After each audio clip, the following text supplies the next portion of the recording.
Hey, what is up, everyone? Today we got a pretty unique story. It's narrated by Frederick Surrey. Get cozy and watch till the end, guys. In the darkness between stars, where reality fractures and bleeds into nightmare, something ancient stirs.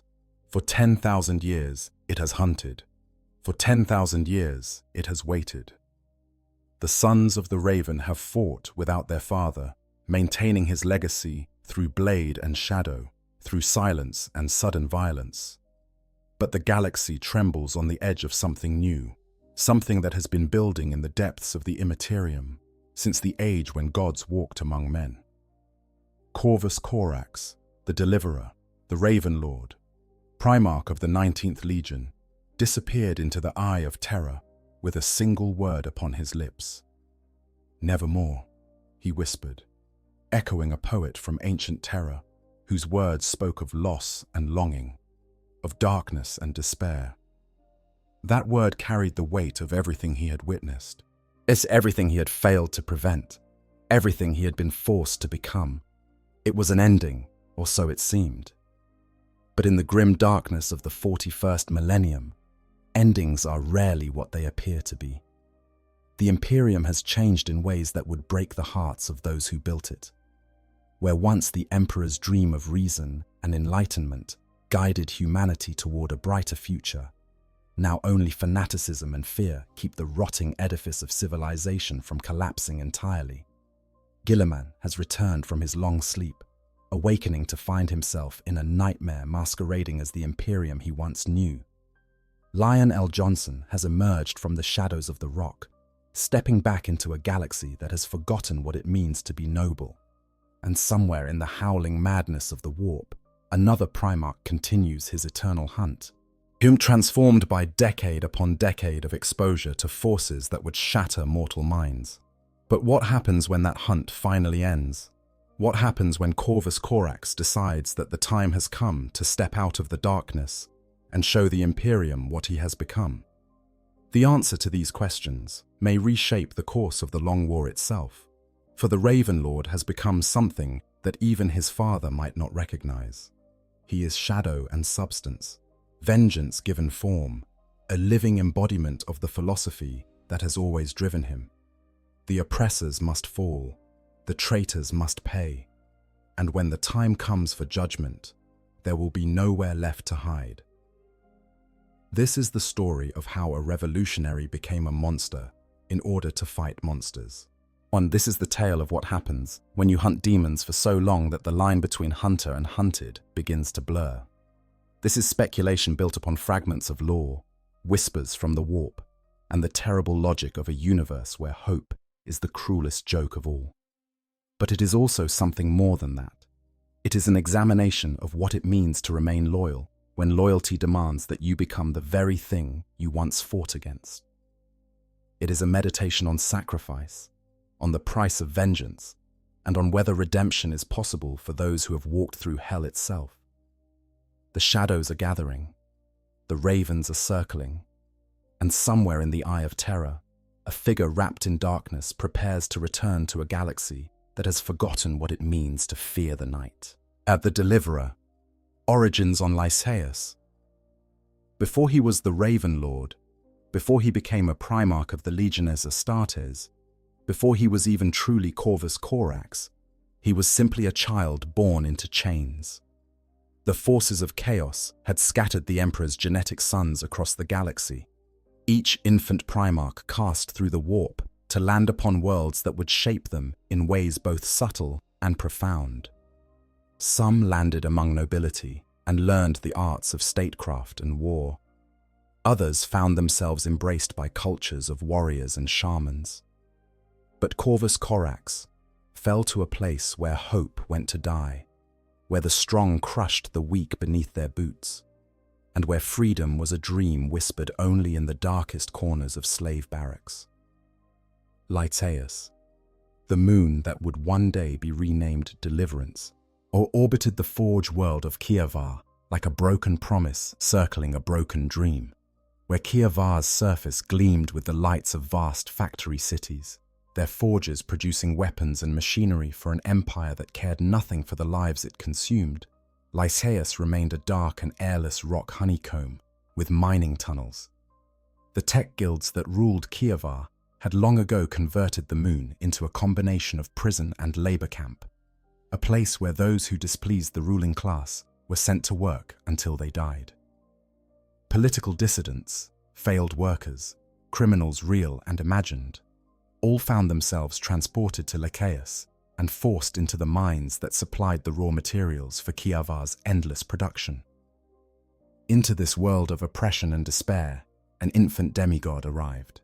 Thus the prisoners who found him understood immediately that he was something extraordinary, something precious that needed to be protected at all costs.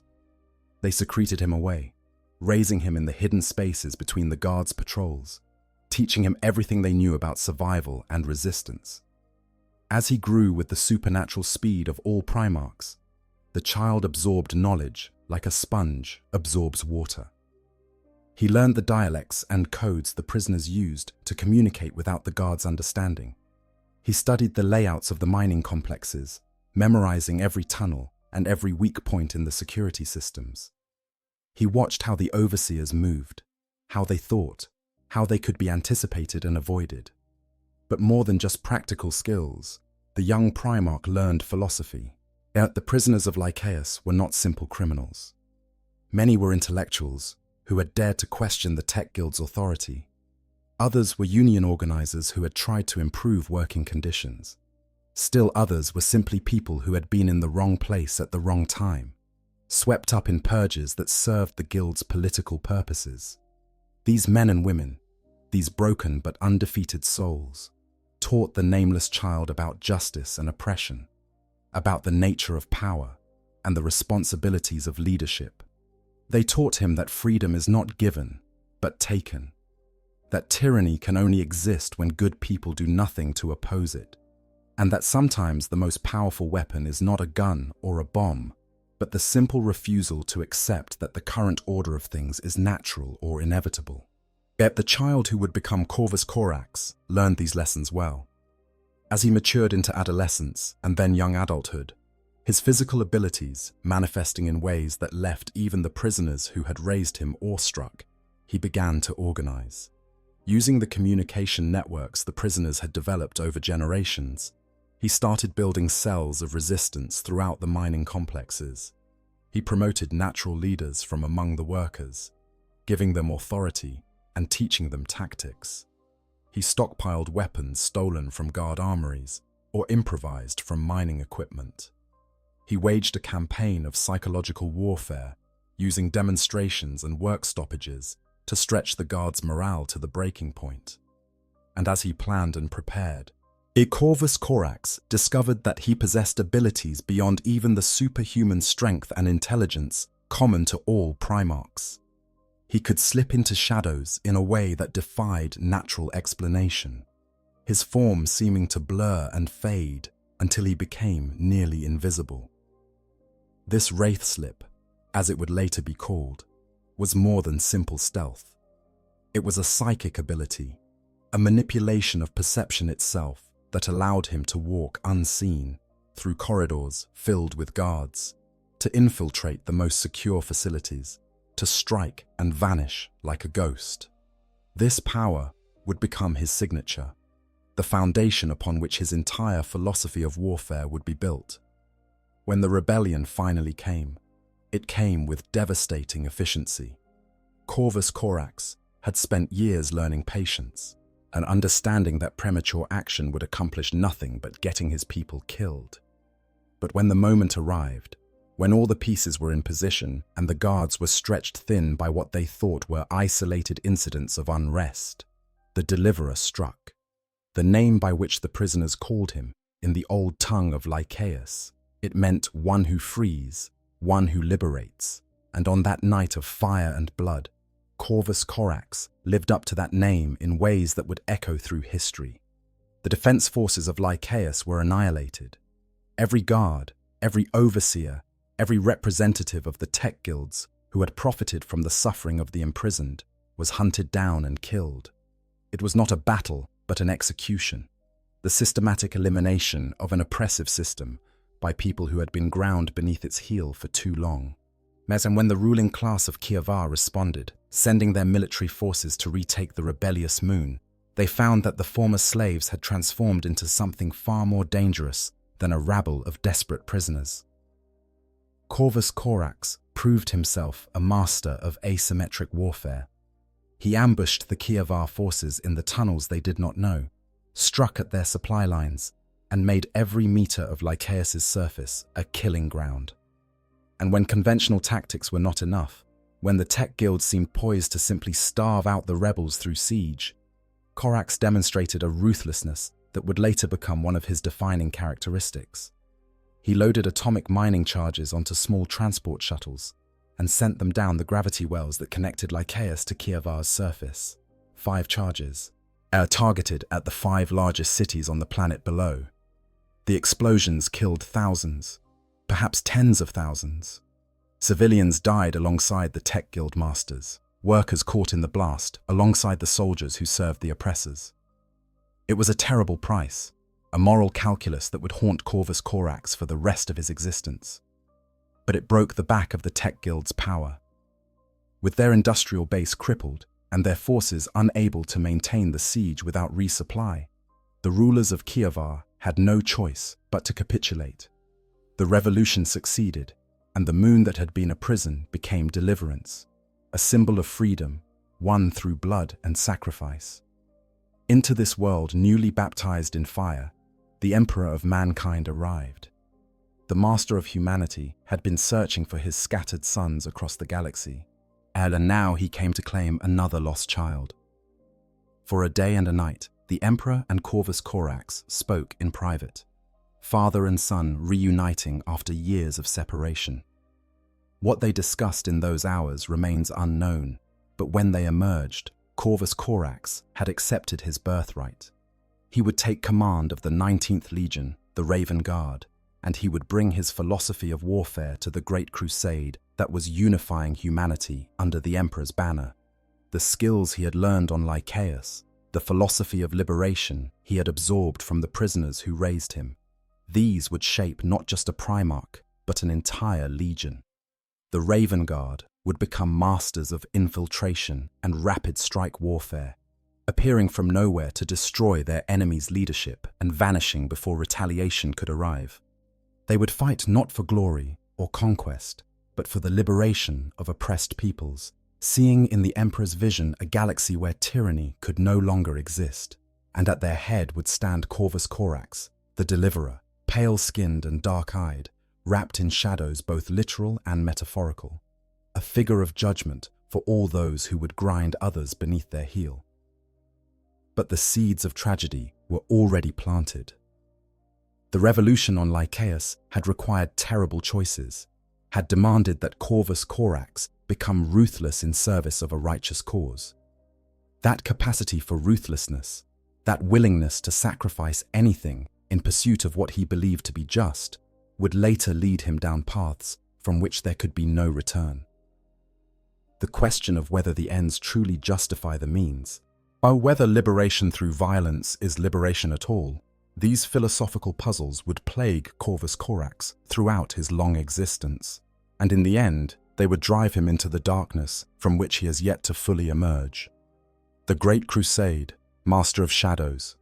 The Great Crusade represented the apex of human achievement, a galaxy-spanning campaign to reunite humanity under the banner of reason and enlightenment. From terror to the galactic fringe, the Emperor's legions brought compliance to thousands of worlds, each conquest bringing more of mankind into the fold of the Imperium. Among these legions, the Raven Guard carved out a unique identity, one that reflected both the tactical genius of their Primarch and the philosophy he had developed during his years of rebellion. As where other legions favored frontal assaults and overwhelming firepower, the Raven Guard specialized in strikes that seemed to come from nowhere and vanish just as quickly. Their preferred method of warfare involved extensive reconnaissance, identifying key targets within enemy command structures, and then deploying kill teams to eliminate those targets with surgical precision. A campaign that another legion might wage over months, grinding through enemy forces in bloody attritional warfare, the Raven Guard would conclude in days or even hours, through the simple expedient of decapitating the enemy leadership and watching their forces collapse into chaos. Corvus Corax proved himself a master of this style of combat. He could look at a battlefield and immediately identify the critical nodes, the weak points that, if struck properly, as would cause entire enemy formations to crumble. His Shadow Walk ability, combined with his Primarch-level tactical genius, made him terrifyingly effective in personal combat. He would appear out of nowhere in the midst of enemy commanders, his lightning claws rending through power armor and flesh with equal ease, and then vanish back into the shadows before the bodyguards could even react. Enemy forces learned to fear the night, to watch the shadows with paranoid intensity, knowing that the Raven Lord could be anywhere, could strike at any moment. The Raven Guard Legion itself reflected this philosophy. They made extensive use of scouts and reconnaissance units, often deploying them days or even weeks before the main force arrived to mark targets and gather intelligence. Their assault marines, equipped with jump packs that allowed them to drop from orbit directly onto target locations, became legendary for their efficiency and precision. While other legions might field massive armored columns or deploy dreadnoughts as walking fortresses, the Raven Guard preferred speed and stealth, using land speeders and fast-moving infantry to strike and fade. But beneath this tactical excellence ran currents of tension that would eventually contribute to the Raven Guard's near destruction. Corvus Corax had inherited a legion that included many Terran-born space marines, warriors who had been recruited before he was rediscovered and who had developed their own traditions and methods. These Terran veterans favored tactics that Corax found distasteful, bordering on horrific. They employed terror tactics, deliberately targeting civilian populations to break enemy morale, using fear as a weapon in ways that reminded Corax uncomfortably of Conrad Kurz and his Night Lords. For a Primarch who had dedicated his life to fighting oppression, who saw himself as a liberator rather than a conqueror, these methods were anathema. How could he claim to free people when his own forces were spreading terror and death among civilian populations? The philosophical conflict between his vision of the Raven Guard and the reality of what some of his warriors had become created a rift that Corax eventually resolved in the most final way possible. He began purging Terran-born warriors from his legion, sending them on what amounted to suicide missions to the galactic fringe, by end assignments that would ensure they never returned to corrupt the Legion's culture with their brutal methods. This purge was not open or acknowledged. Corvus Corax did not announce that he was deliberately killing off portions of his own legion. Instead, he simply ensured that certain warriors received the most dangerous assignments, that their squads were sent to war zones from which extraction would be nearly impossible. It was a cold calculation, a decision made with the same ruthless logic he had employed when he sent atomic weapons down to Kievar's cities. The ends justified the means. The Legion had to be purified, even if that purification came at the cost of warriors who had served the Emperor faithfully, if brutally. This capacity for ruthlessness, and this willingness to make terrible choices in service of what he believed to be a greater good, would become one of Corvus Corax's defining characteristics. He was not cruel for cruelty's sake, did not take pleasure in suffering or death, but he understood, perhaps too well, that sometimes achieving a just outcome required unjust methods. Sometimes liberation demanded blood. Sometimes the oppressors had to die, along with those who served them, in order for freedom to flourish. His relationships with his brother Primarchs reflected both his tactical brilliance and his philosophical isolation. Warmaster Horus frequently assigned the Raven Guard to campaigns where their specialized skills would be most useful, recognizing Corvus Corax's genius for covert operations and sabotage. But the two Primarchs never developed the close bond that Horus enjoyed with some of his other brothers. There was something in Corvus Corax's manner, his quiet intensity, and his tendency to see through pretense and artifice that made Horus uncomfortable. The relationship deteriorated further when Horus began employing tactics during the Battle of Gate 42 that Corax found unconscionable, deliberately sacrificing Terran-born Raven Guard in ways that suggested Horus knew of Corax's purge, and was forcing him to watch the consequences of his own ruthlessness made manifest. The argument that followed nearly led to violence between the two Primarchs. Corvus Corax, normally so controlled and calculating, found himself on the edge of drawing weapons against the Warmaster himself. Only the intervention of other officers and the Primarch's own iron self-discipline prevented the situation from escalating into open conflict. But the incident marked the end of any pretense of friendship between the two. Corax requested reassignment away from Horus's direct command, preferring to operate independently rather than serve under a brother he had come to distrust. With other Primarchs, Corvus Corax maintained cordial but distant relationships. He respected Guilliman's administrative genius, even if he found the Ultramarines' rigid adherence to doctrine somewhat limiting. He appreciated Sanguinius's nobility, though he suspected the Blood Angel's Primarch lived too much in the light to truly understand the necessity of the darkness. Of his brothers, perhaps only Conrad Kurz understood the shadows as well as Corax did. But where the Night Haunter had been driven mad by visions of the future and had turned his gift for fear into a weapon of indiscriminate terror, Corvus Corax maintained his conviction that violence should serve a purpose, that terror should be a tool wielded with precision rather than scattered like seed upon the wind. As the Great Crusade progressed, the Raven Guard built a reputation as elite specialists.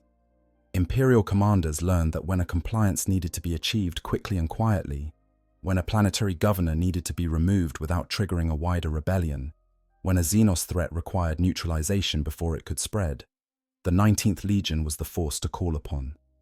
They were the scalpel in the Imperium's arsenal, precise and deadly, yet capable of accomplishing in hours what might take other forces weeks of bloody fighting.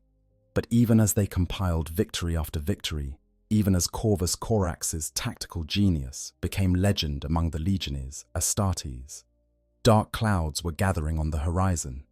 The Warmaster Horus, favored son of the Emperor, had been corrupted by the ruinous powers. The seeds of the greatest betrayal in human history had been planted and were beginning to sprout. And when that betrayal finally came into the open, when brother turned against brother and the galaxy burned in civil war, the Raven Guard would pay a terrible price for their loyalty. The skills that had made them so effective during the Great Crusade, their preference for small unit tactics and precision strikes, would prove a weakness when faced with the overwhelming treachery that awaited them on the killing fields of Istvan V. Corvus Corax had prepared his legion to fight Xenos threats and rebellious humans, had trained them to strike from the shadows and vanish before retaliation could arrive.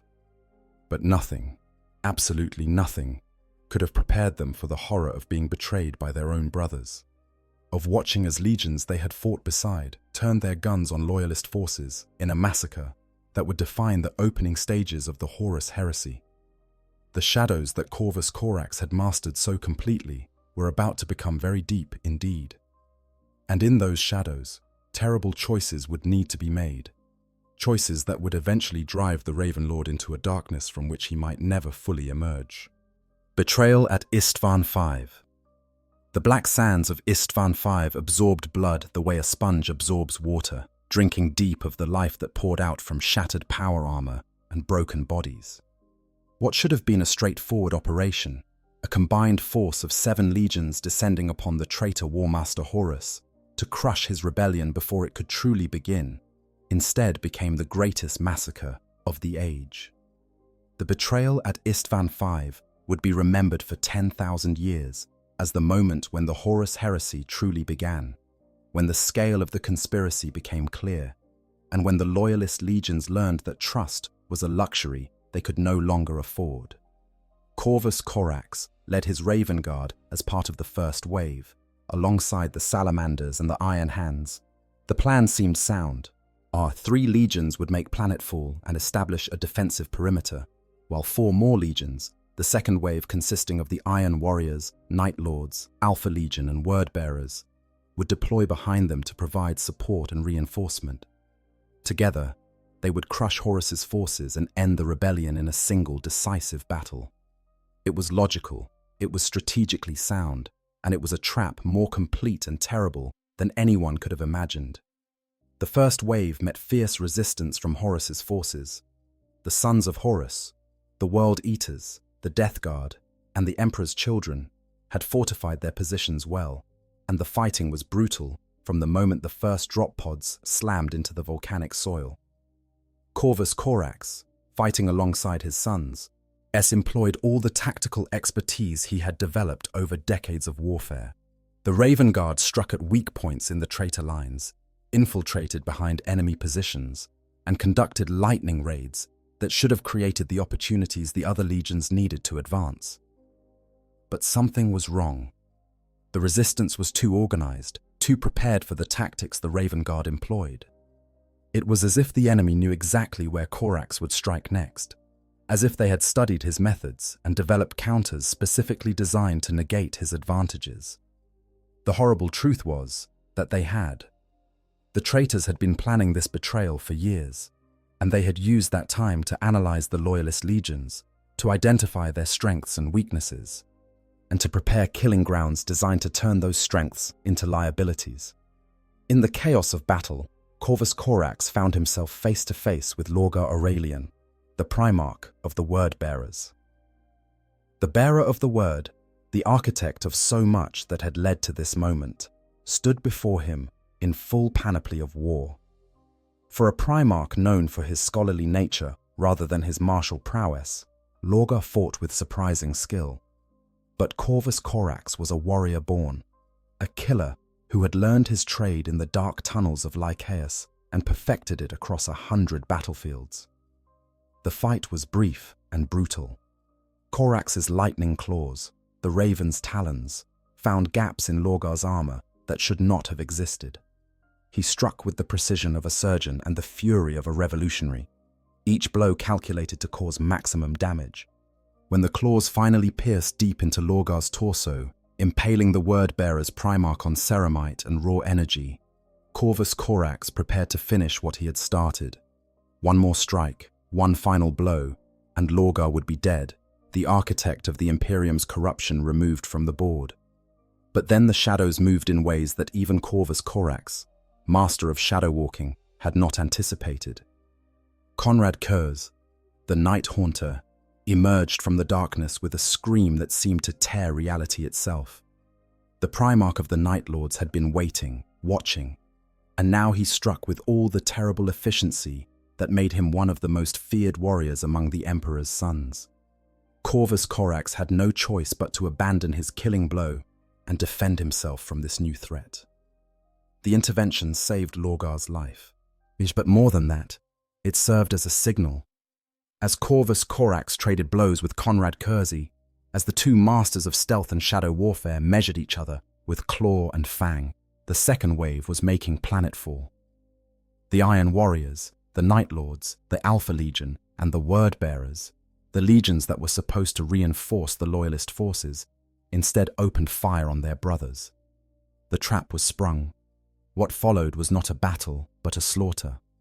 The Raven Guard, the Salamanders, and the Iron Hands found themselves surrounded, caught between Horus's forces in front of them and the treacherous second wave behind.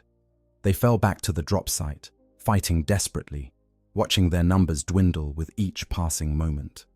Ferrus Manus, the Primarch of the Iron Hands, died there on the black sands, his head taken as a trophy by the traitor Fulgrim. The Salamanders were scattered, their Primarch Vulcan disappearing in the chaos, and the Raven Guard, the 19th Legion that had numbered in the tens of thousands, was reduced to barely a few thousand survivors. Corvus Corax fought with the desperation of a warrior who knows that defeat means not just death, but the end of everything he had built. He rallied his remaining forces, organized fighting retreats, used every trick and tactic he had developed over a lifetime of warfare. But even his genius could not overcome the simple mathematics of the situation. The traitors had overwhelming numbers, superior positioning, and the advantage of surprise. The Raven Guard were dying, bleeding out on the black sands alongside their brother legions, and there seemed to be no escape. As for 98 days, Corvus Corax and his remaining Raven Guard fought a guerrilla war on Istvan V. They used the tactics that had made them legendary, striking from the shadows at isolated traitor units, sabotaging supply lines, conducting assassinations of enemy commanders. But these were delaying tactics, desperate measures that could not change the fundamental reality of their situation. They were trapped on a planet controlled by their enemies, outnumbered and outgunned, slowly being ground down by an enemy that had all the time in the world to hunt them. The rescue came from an unexpected quarter. Captain Brananev had been left in reserve on Deliverance, commanding what few Raven Guard forces had not deployed to Istvan. He should have stayed there, waiting for orders, maintaining the Legion's homeworld in accordance with standard protocol. But Prefector Marcus Valerius, commander of the Therian cohort, had been plagued by dreams, visions that showed him the disaster unfolding on Istvan V. These visions drove Valerius to convince Brani to launch a desperate rescue mission, gambling everything on the hope that their Primarch and some portion of the Legion might still be alive. The arrival of Brani's fleet turned the tide just enough. Fighting through the traitor blockade, the Raven Guard ships managed to establish a corridor through which Corvus Corax and his survivors could evacuate. The extraction was chaotic, a desperate race against time, as the traitors realized what was happening and moved to prevent the Loyalists' escape. Many good warriors died buying time for their brothers to reach the evacuation ships, but in the end, Corvus Corax and approximately 3,000 Raven Guard managed to escape the killing fields of Istvan V. 3,000, out of a legion that had numbered over 80,000 before the drop. The Raven Guard had been effectively destroyed as a fighting force, reduced to a fraction of their former strength in the span of a few terrible days. The loss of life was catastrophic, but even more devastating was the psychological impact. These were warriors who had never known defeat, who had conquered worlds and brought alien empires to their knees. And they had been betrayed by their own brothers, struck down not by Xenos or renegade humans, but by Space Marines who should have been their closest allies. You know, I have to pause here for a moment because Corvus Corax has always hit differently for me than other Primarchs. There's something deeply tragic about a character who becomes the very thing he fought against, not through corruption but through dedication. Like Gullyman came back and was shocked by the Imperium. The Lion woke up ready to fight, but Corax, he'd been fighting this whole time, becoming more monstrous with every kill, all while staying loyal. That's the kind of grimdark storytelling that makes Warhammer so compelling. It's not just good versus evil. It's what are you willing to become to fight evil? And I think that's a question we don't ask ourselves enough. But anyways, let's continue. For Corvus Corax, his the betrayal cut deeper than any wound. He had always prided himself on his ability to see through deception, to identify threats before they materialized, but he had not seen this coming. None of them had. The conspiracy that led to the Istvan massacre had been hidden so thoroughly, prepared so carefully, that even the paranoid Corvus Corax had not suspected until it was far too late. That failure, that blindness, would haunt him for the rest of his existence. As the Raven Guard fleet limped back toward Deliverance, Corvus Corax stood on the bridge of his flagship and looked out at the stars. His suns were broken, his legion shattered, and the galaxy was burning in a civil war that would consume millions before it ended. The revolutionary who had freed the slaves of Lycaeus, the Primarch who had led his legion to countless victories, would now face the greatest crisis of his existence.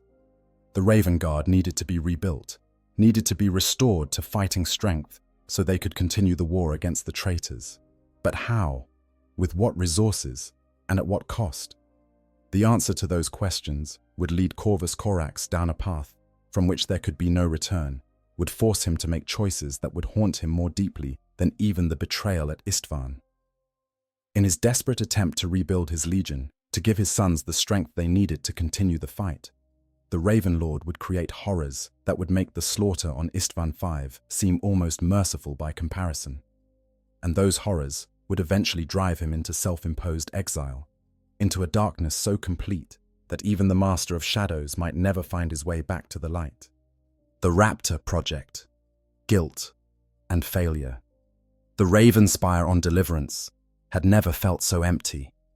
Once it had echoed with the sounds of warriors preparing for deployment, with the hum of machinery and the chatter of communication systems coordinating operations across multiple star systems. Now it felt like a tomb, a monument to the dead that far outnumbered the living. Corvus Corax walked its corridors like a ghost, pale-skinned and hollow-eyed, wrestling with decisions that would define the rest of his existence. The mathematics were brutal and unforgiving.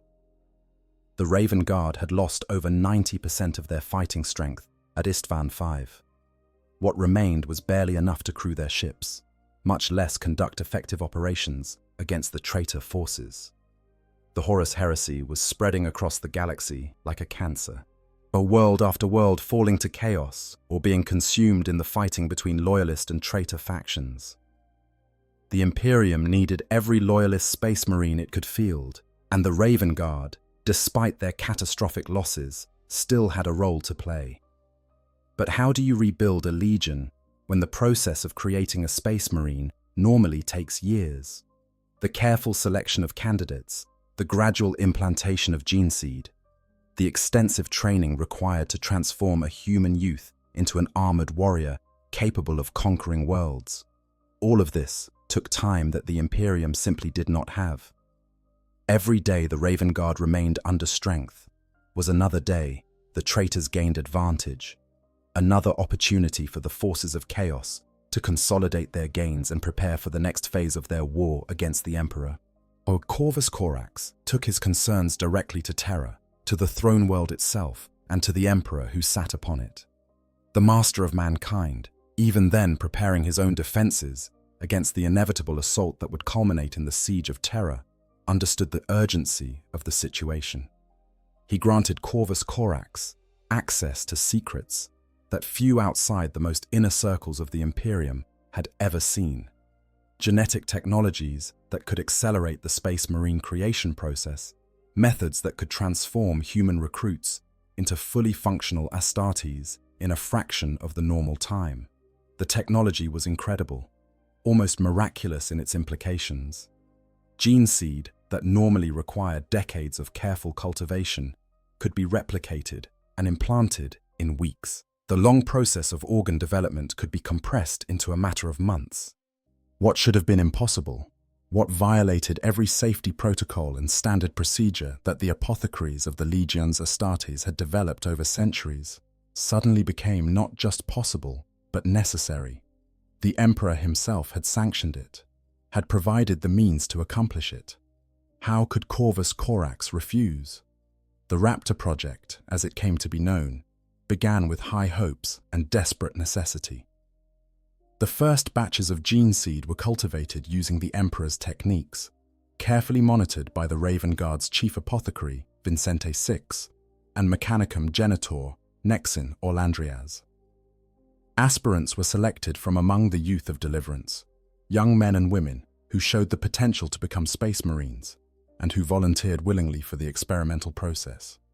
Everything was proceeding according to plan. The first generation of new Raven Guard, created using the accelerated methods, showed no signs of degradation or mutation. They were perhaps even superior to traditionally created space marines, stronger and faster and more resilient. But the project had enemies. The Alpha Legion, most secretive and insidious of the traitor legions, had infiltrated Deliverance. Their operatives moved through the fortress monastery like ghosts, gathering intelligence and looking for opportunities to strike at the Raven Guard in ways that would cause maximum damage. When they discovered the Raptor Project, they understood immediately how to turn Corvus Corax's desperate hope into the worst kind of nightmare. The Alpha Legion operatives managed to steal samples of the pure gene seed, for replacing them with contaminated versions that would produce mutations rather than perfection. The corruption was subtle, introduced in ways that would not be detected by initial screening. The apothecaries continued their work, unknowing that they were now creating monsters rather than warriors. And Corvus Corax, desperate for any sign that his legion could be rebuilt, that the losses at Istvan could be avenged, chose to believe that the project was succeeding, even as evidence to the contrary began to mount. The mutations began slowly, almost imperceptibly. A recruit whose skeletal structure seemed slightly too large for his frame, Another whose muscle development appeared uneven, stronger on one side than the other. These could have been simple variations, whilst the kind of minor imperfections that sometimes occurred in even traditional space marine creation.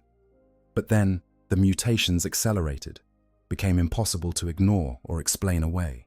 Aspirants began growing extra limbs, their bones deforming into twisted parodies of the human form. Their minds degraded, rational thought giving way to savage instinct and animal cunning. They became things of nightmare, rabid and drooling creatures with distended features and impossible strength, barely restrained monsters that the apothecaries had to herd into battle like attack dogs. Corvus Corax watched his hopes curdle into horror. These were not the warriors he had intended to create. These were abominations, mockeries of what a space marine should be, creatures whose very existence was an insult to everything the Raven Guard represented. And they were his responsibility, his creation, born from his desperate need to rebuild his legion quickly enough to make a difference in the war. He had taken the Emperor's gift, and through his own oversight, his failure to properly secure the gene tech against infiltration, he had perverted it into this. The practical decision would have been to simply euthanize the mutated raptors and begin again, to acknowledge the failure and move forward with more careful protocols. But Corvus Corax discovered that he could not make that practical decision. These abominations had volunteered to become space marines, had given themselves willingly to the transformation process. That they had become monsters was not their fault, but his. How could he condemn them to death for his own failures? So instead, he did something worse. He weaponized them. The mutated raptors were deployed in combat, used as shock troops and terror weapons against the traitor forces. They fought with savage effectiveness, their monstrous strength and degraded minds, making them fearless in ways that even normal space marines could not match. Enemy forces recoiled from them in horror, and that horror was translated into tactical advantage for the Raven Guard. The abominations served in their own terrible way, giving their lives in service to the Emperor just as they had always intended. But using them did not ease Corvus Corax's conscience. If anything, it made the guilt worse. Every time he deployed the raptors, every time he sent them into battle, knowing that they were suffering and that their suffering was his fault, another piece of his soul died. The revolutionary who had fought against oppression, it who had dedicated his life to freeing the downtrodden and giving voice to the voiceless, had created a new class of victims and then used them as weapons. The moral calculus that had allowed him to make ruthless decisions in the past, to sacrifice some for the good of many, began to crack under the weight of this particular atrocity. When the Horus heresy finally ended, when the traitors were driven back and the Emperor was interred upon the Golden Throne, Corvus Corax faced a reckoning. The mutated raptors who had survived the war looked to him for guidance, for some acknowledgement that their sacrifice had meant something. But Corvus Corax could give them only one final gift. He administered the Emperor's peace himself, ending the lives of the monsters he had created with the same lightning claws that had once impaled Lorgar on Ishtvan V. Each death was a mercy and a murder, a kindness and an execution. The raptors died without resistance, trusting their Primarch even in this final moment, believing that whatever he did must be for some greater purpose. And Corvus Corax, master of shadows and tactical genius, broke under the weight of that trust. He had freed the slaves of Lycaeus only to create new slaves in the form of these mutated abominations. He had fought against oppression only to become an oppressor himself, using living beings as tools and discarding them when they were no longer useful. When the last raptor fell, when the final mercy killing was complete, Corvus Corax retired to the highest chamber of the Ravenspire. He locked the door and spoke to no one, neither his surviving Raven Guard nor the representatives of the newly reorganized Imperium. For a full year, he remained in seclusion, wrestling with questions that had no answers, trying to find some way to reconcile what he had done with what he believed himself to be. The revolutionary, who had once dreamed of liberating all of humanity from tyranny, had instead become a creator of slaves and a murderer of innocents. The warrior who had fought at the Emperor's side to build a better future had instead contributed to a nightmare of his own making. And no amount of tactical genius, no mastery of shadow and blade, could change the fundamental reality of what he had become. Corvus Corax emerged from that year of isolation gaunt and pale, and his already stark features made skeletal by the weight of guilt and self-recrimination. He spoke only a handful of words to his remaining sons, a final message that would become legendary in the annals of the Raven Guard. He had failed them, failed the Emperor, failed the dream of a better galaxy. The only atonement he could imagine was to take the war to the traitors who had caused all of this suffering, to hunt them in their own strongholds and make them pay for every life lost at Istvan V and after. He would not rest until every traitor Primarch had been brought to justice, until the architects of humanity's fall had faced the consequences of their choices. And with those words, Corvus Corax turned his back on everything he had built. He gathered no army, requested no support, made no grand speeches about glory or honor. Yet he simply walked into his personal ship, set course for the Eye of Terror, and left deliverance behind. His final recorded words, transmitted back to the Ravenspire as his ship entered the warp, were just 2 syllables that would echo through 10 millennia of history. Nevermore, nevermore. Into the warp. The Eye of Terror is not a place that mortal minds can properly comprehend. It is a wound in reality itself, a scar where the material universe has been torn open to reveal the churning madness of the Imperium beneath. Here, the laws of physics become suggestions rather than rules. Time flows in directions that have no name, and thought itself can reshape the fabric of existence. To enter the Eye voluntarily is to court madness and damnation. To hunt within it is to wage war in a dimension where your enemies are quite literally supported by the fundamental forces of the universe itself. Corvus Corax knew all of this. He understood the risks, comprehended the dangers that awaited him in that realm of infinite nightmare. But guilt is a powerful motivator, and the Raven Lord's guilt was a weight that threatened to crush him entirely. The mutated raptors haunted his dreams, their twisted faces pleading silently for an explanation of why they had been created only to be destroyed. The warriors who had died at Istvan V demanded vengeance, their ghosts crying out for justice against the traitors who had murdered them. And beneath it all lay the fundamental question that had plagued Corvus Corax since his revolution on Lycaeus. How can liberation through violence ever truly be liberation? How can you build a better world through methods that mirror the oppression you claim to oppose? These questions had no answers, at least none that provided any comfort. So instead of seeking answers, Corvus Corax chose to lose himself in action, to drown his doubts in the blood of his enemies. The traitor Primarchs had retreated into the Eye of Terror, seeking refuge in that realm of madness where chaos reigned supreme. Very well. If they thought the Eye would protect them, if they believed that the warp itself would shield them from retribution, then Corvus Corax would teach them differently. He would become the nightmare that haunted their nightmares, at the shadow that could not be escaped, even in a realm made of shadows.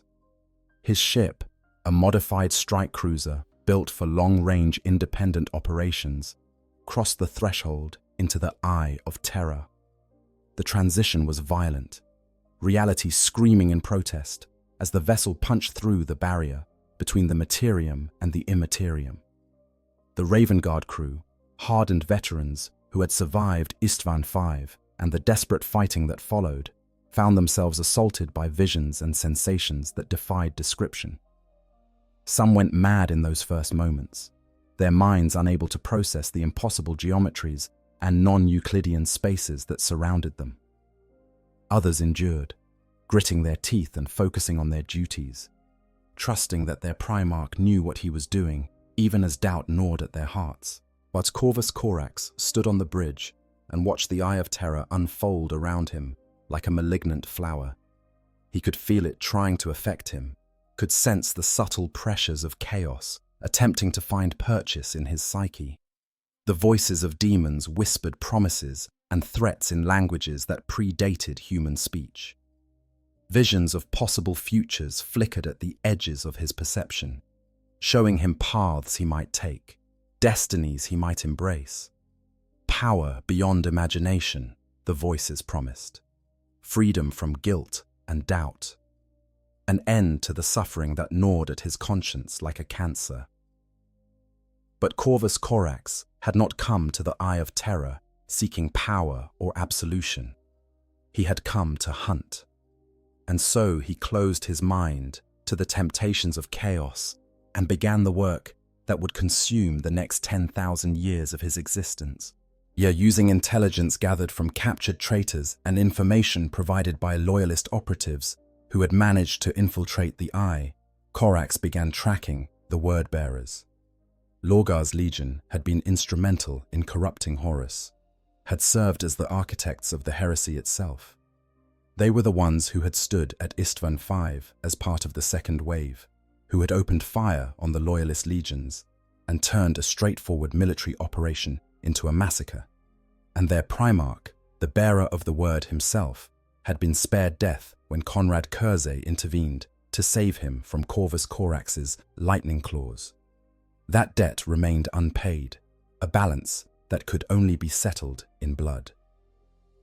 The hunt began in the outer reaches of the Eye, in those regions where the barrier between reality and madness was thinnest. Corvus Corax struck at word-bearers' outposts and supply lines, using the same tactics that had made the Raven Guard legendary. He would identify a target, infiltrate its defenses using his Shadow Walk ability, eliminate key personnel, and vanish before the traitors could respond. His Raven Guard, those few who had accompanied him into the Eye, fought with the desperate intensity of warriors who knew they would never see home again, who had burned their bridges and committed themselves utterly to this campaign of vengeance. But as months turned to years, as the campaign stretched on and on, Corvus Corax began to notice changes. The Eye of Terror was not a passive environment. It was a living thing in its own way, responsive to thought and emotion, shaped by the very beings who moved through it. And Corvus Corax, a master of shadows and psychological warfare, had always possessed a stronger connection to the immaterial than many of his brothers. His Wraith Slip ability, that supernatural talent for melding with shadows and becoming invisible, had always been as much psychic phenomenon as physical technique. In the Eye of Terror, where the warp bled through into reality with every breath, that psychic gift began to evolve. The shadows that Corvus Corax used for concealment started responding to him in new ways, deepening and darkening beyond anything he had experienced before. He found that he could not just hide in shadows, but become them, his physical form blurring and dissolving into pure darkness.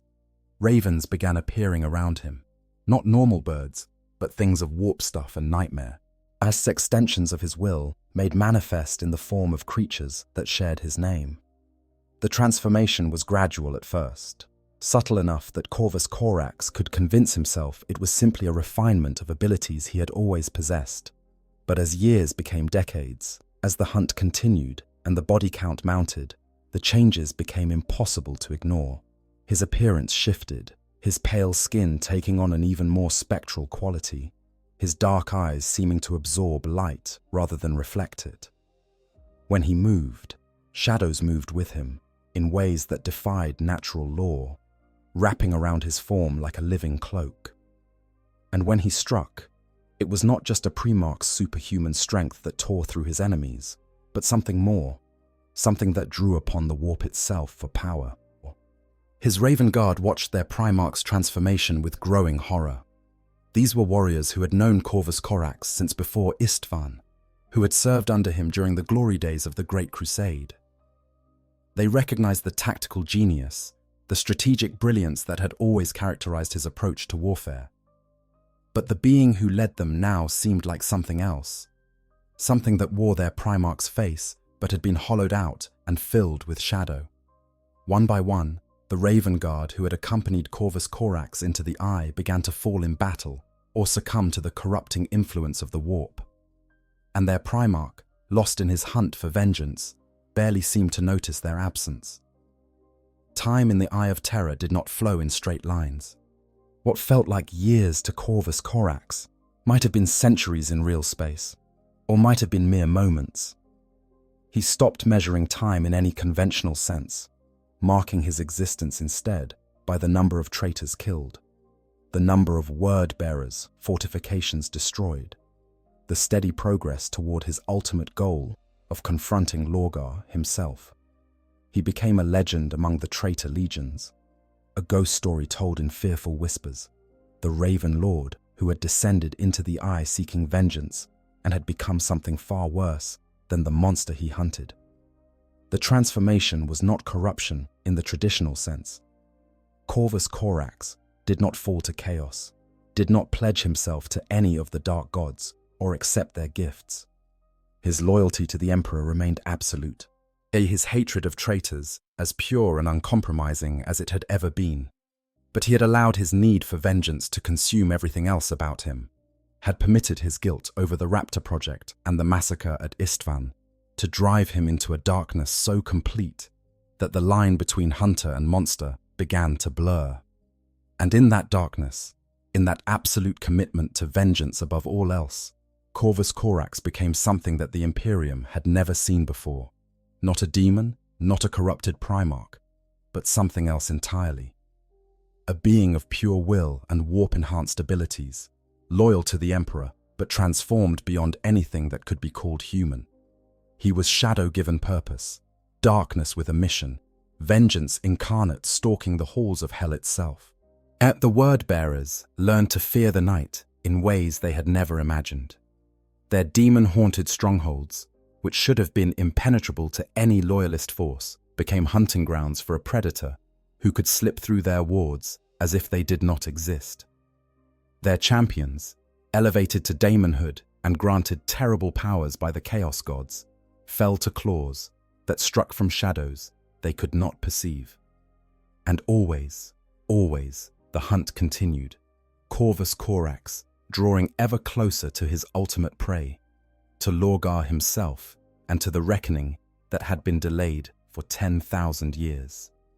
10,000 years of vengeance.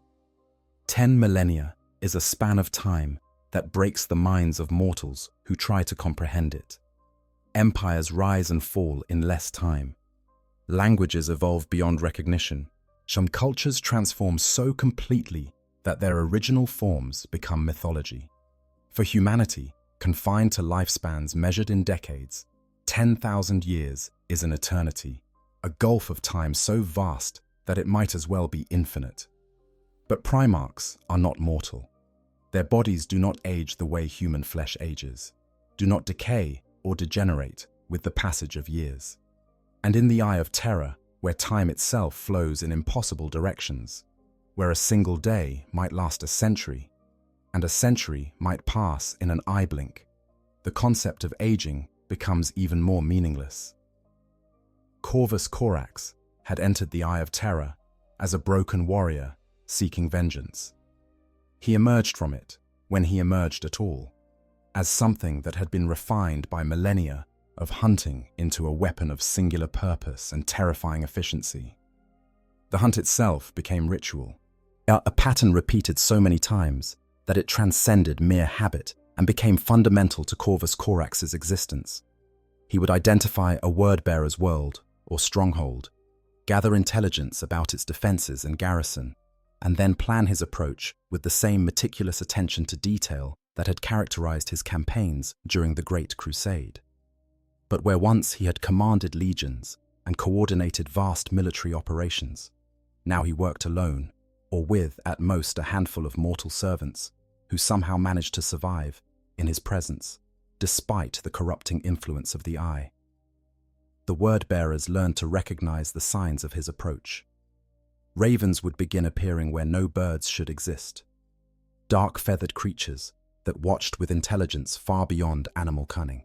And shadows would deepen in ways that defied the position of light sources, pooling in corners and beneath objects like liquid darkness. Sentries would disappear from their posts without sound or struggle, their bodies discovered later twisted into shapes that suggested they had died in the grip of unspeakable terror. And then, when the defenders were on edge and watching every shadow with paranoid intensity, Corvus Corax would strike. His preferred targets were the Dark Apostles, the priest warriors who led the word-bearers in both spiritual and military matters. These were the beings who perpetuated Lorgar's vision, who spread the corrupt faith of chaos undivided to mortal populations and twisted them into willing servants of the dark gods. Each Dark Apostle represented decades or centuries of corruption and suffering, and each one that Corvus Corax eliminated was a small victory in his long campaign of vengeance. But eliminating Dark Apostles was not simply a matter of physical combat. These were warriors who commanded demonic powers, who could summon entities from the warp to fight on their behalf, who wielded faith like a weapon that could shatter minds and break spirits. Against such opponents, even a Primarch's superhuman abilities might not be enough. Corvus Corax needed to be more than simply fast or strong or skilled. He needed to be terror itself, needed to become the nightmare that haunted even those who had long since abandoned any conception of fear. And so he did.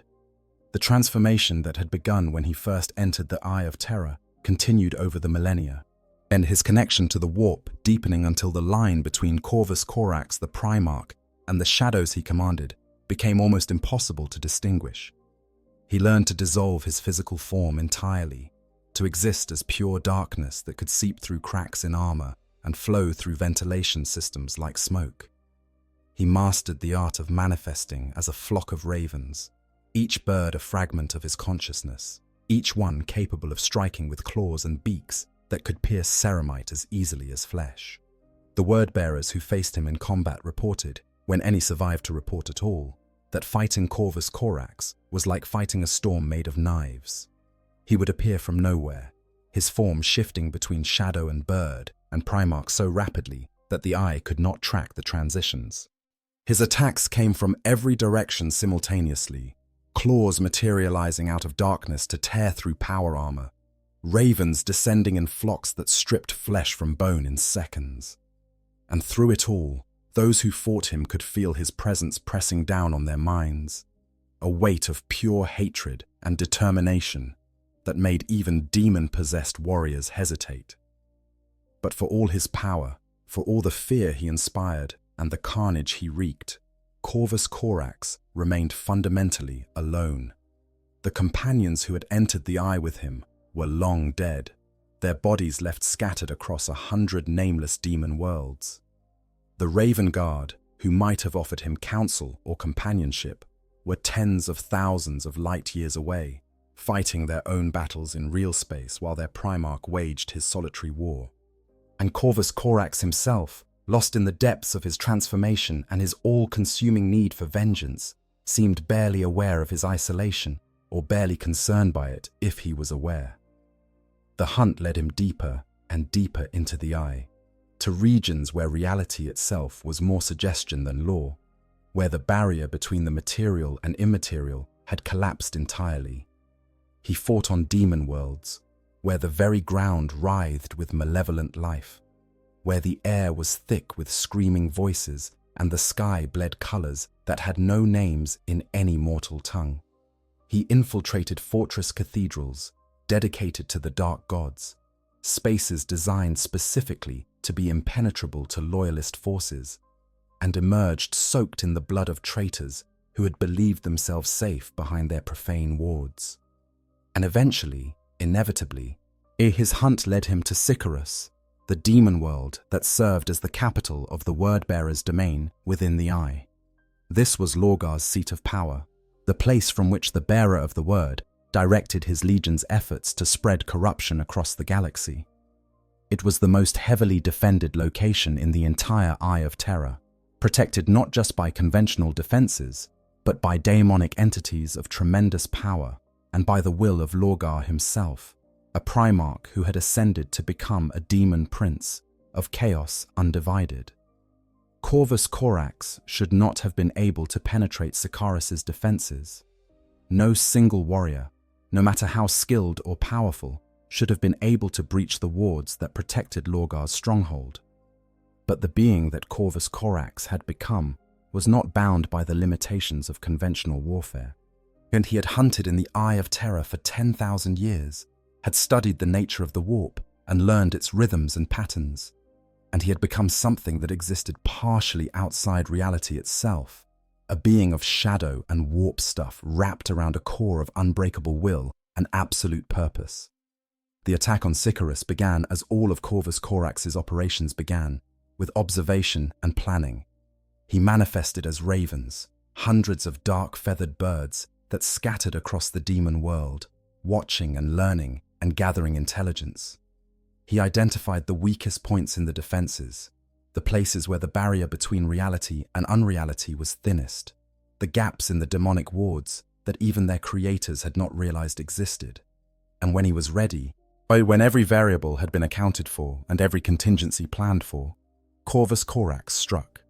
The Word-Bearer's garrison on Sycharis numbered in the thousands, supported by countless demonic entities and protected by warriors who had been fighting in the service of chaos for millennia. They should have been more than adequate to deal with a single intruder, even a Primarch. But Corvus Corax did not fight like a Primarch, did not engage in the kind of honorable single combat that other demigods might have preferred.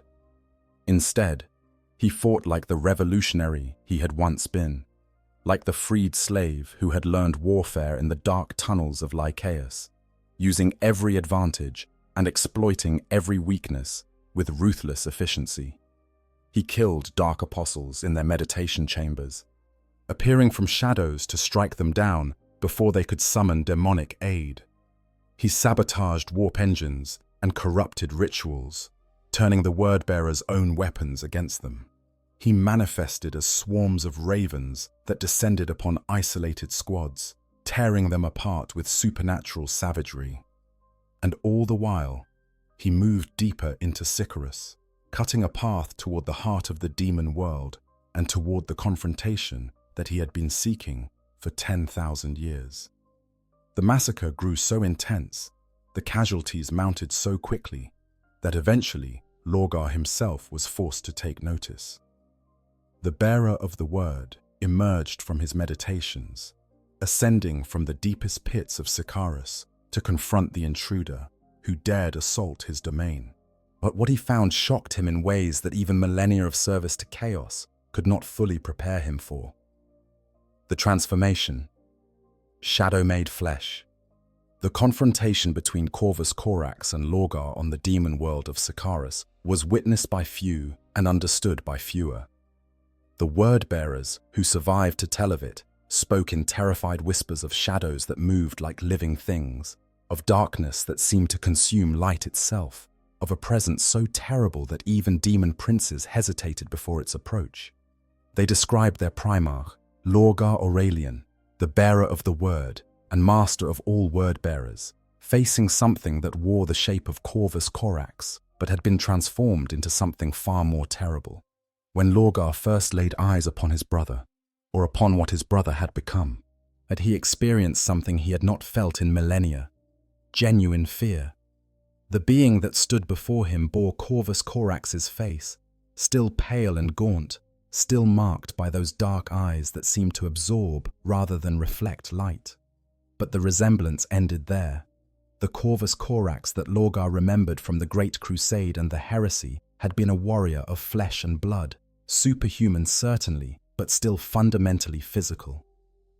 The thing that hunted him through Sycharis existed in states that defied such simple categorization.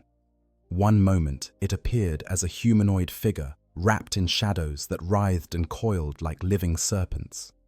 The next it dissolved into a cloud of ravens, each bird screaming with voices that echoed with the Primarch's own tone. Then it would reconstitute as something that seemed to be made of pure darkness, and the void in the shape of a Primarch that left after-images burned into the retinas of those who looked upon it. The transformation between these states was fluid and constant. Corvus Corax shifting forms as easily as a mortal might shift their weight from one foot to another. When Lorgar spoke, attempting to use the rhetorical skills that had once swayed millions to his cause, attempting to divine the nature of what his brother had become, Corvus Corax's response came not in words, but in action. The shadows deepened around Lorgar, pressing in from all sides despite the blazing witchfire that the demon Primarch had summoned to illuminate the chamber. Ravens descended in flocks, their beaks and talons scoring the warp-enhanced ceramite of Lorgar's armor. And through it all came attacks from the physical form of Corvus Corax himself, a lightning claws manifesting from darkness to strike at gaps in Lorgar's defense. The fight was terrible to behold. Lorgar, ascended to demonhood and empowered by the blessings of all 4 Chaos gods, wielded powers that could reshape reality itself. He summoned flames that burned with the heat of dying stars, conjured chains of pure malevolence that sought to bind his opponent, and spoke words of power that caused the very air to solidify into crystalline weapons.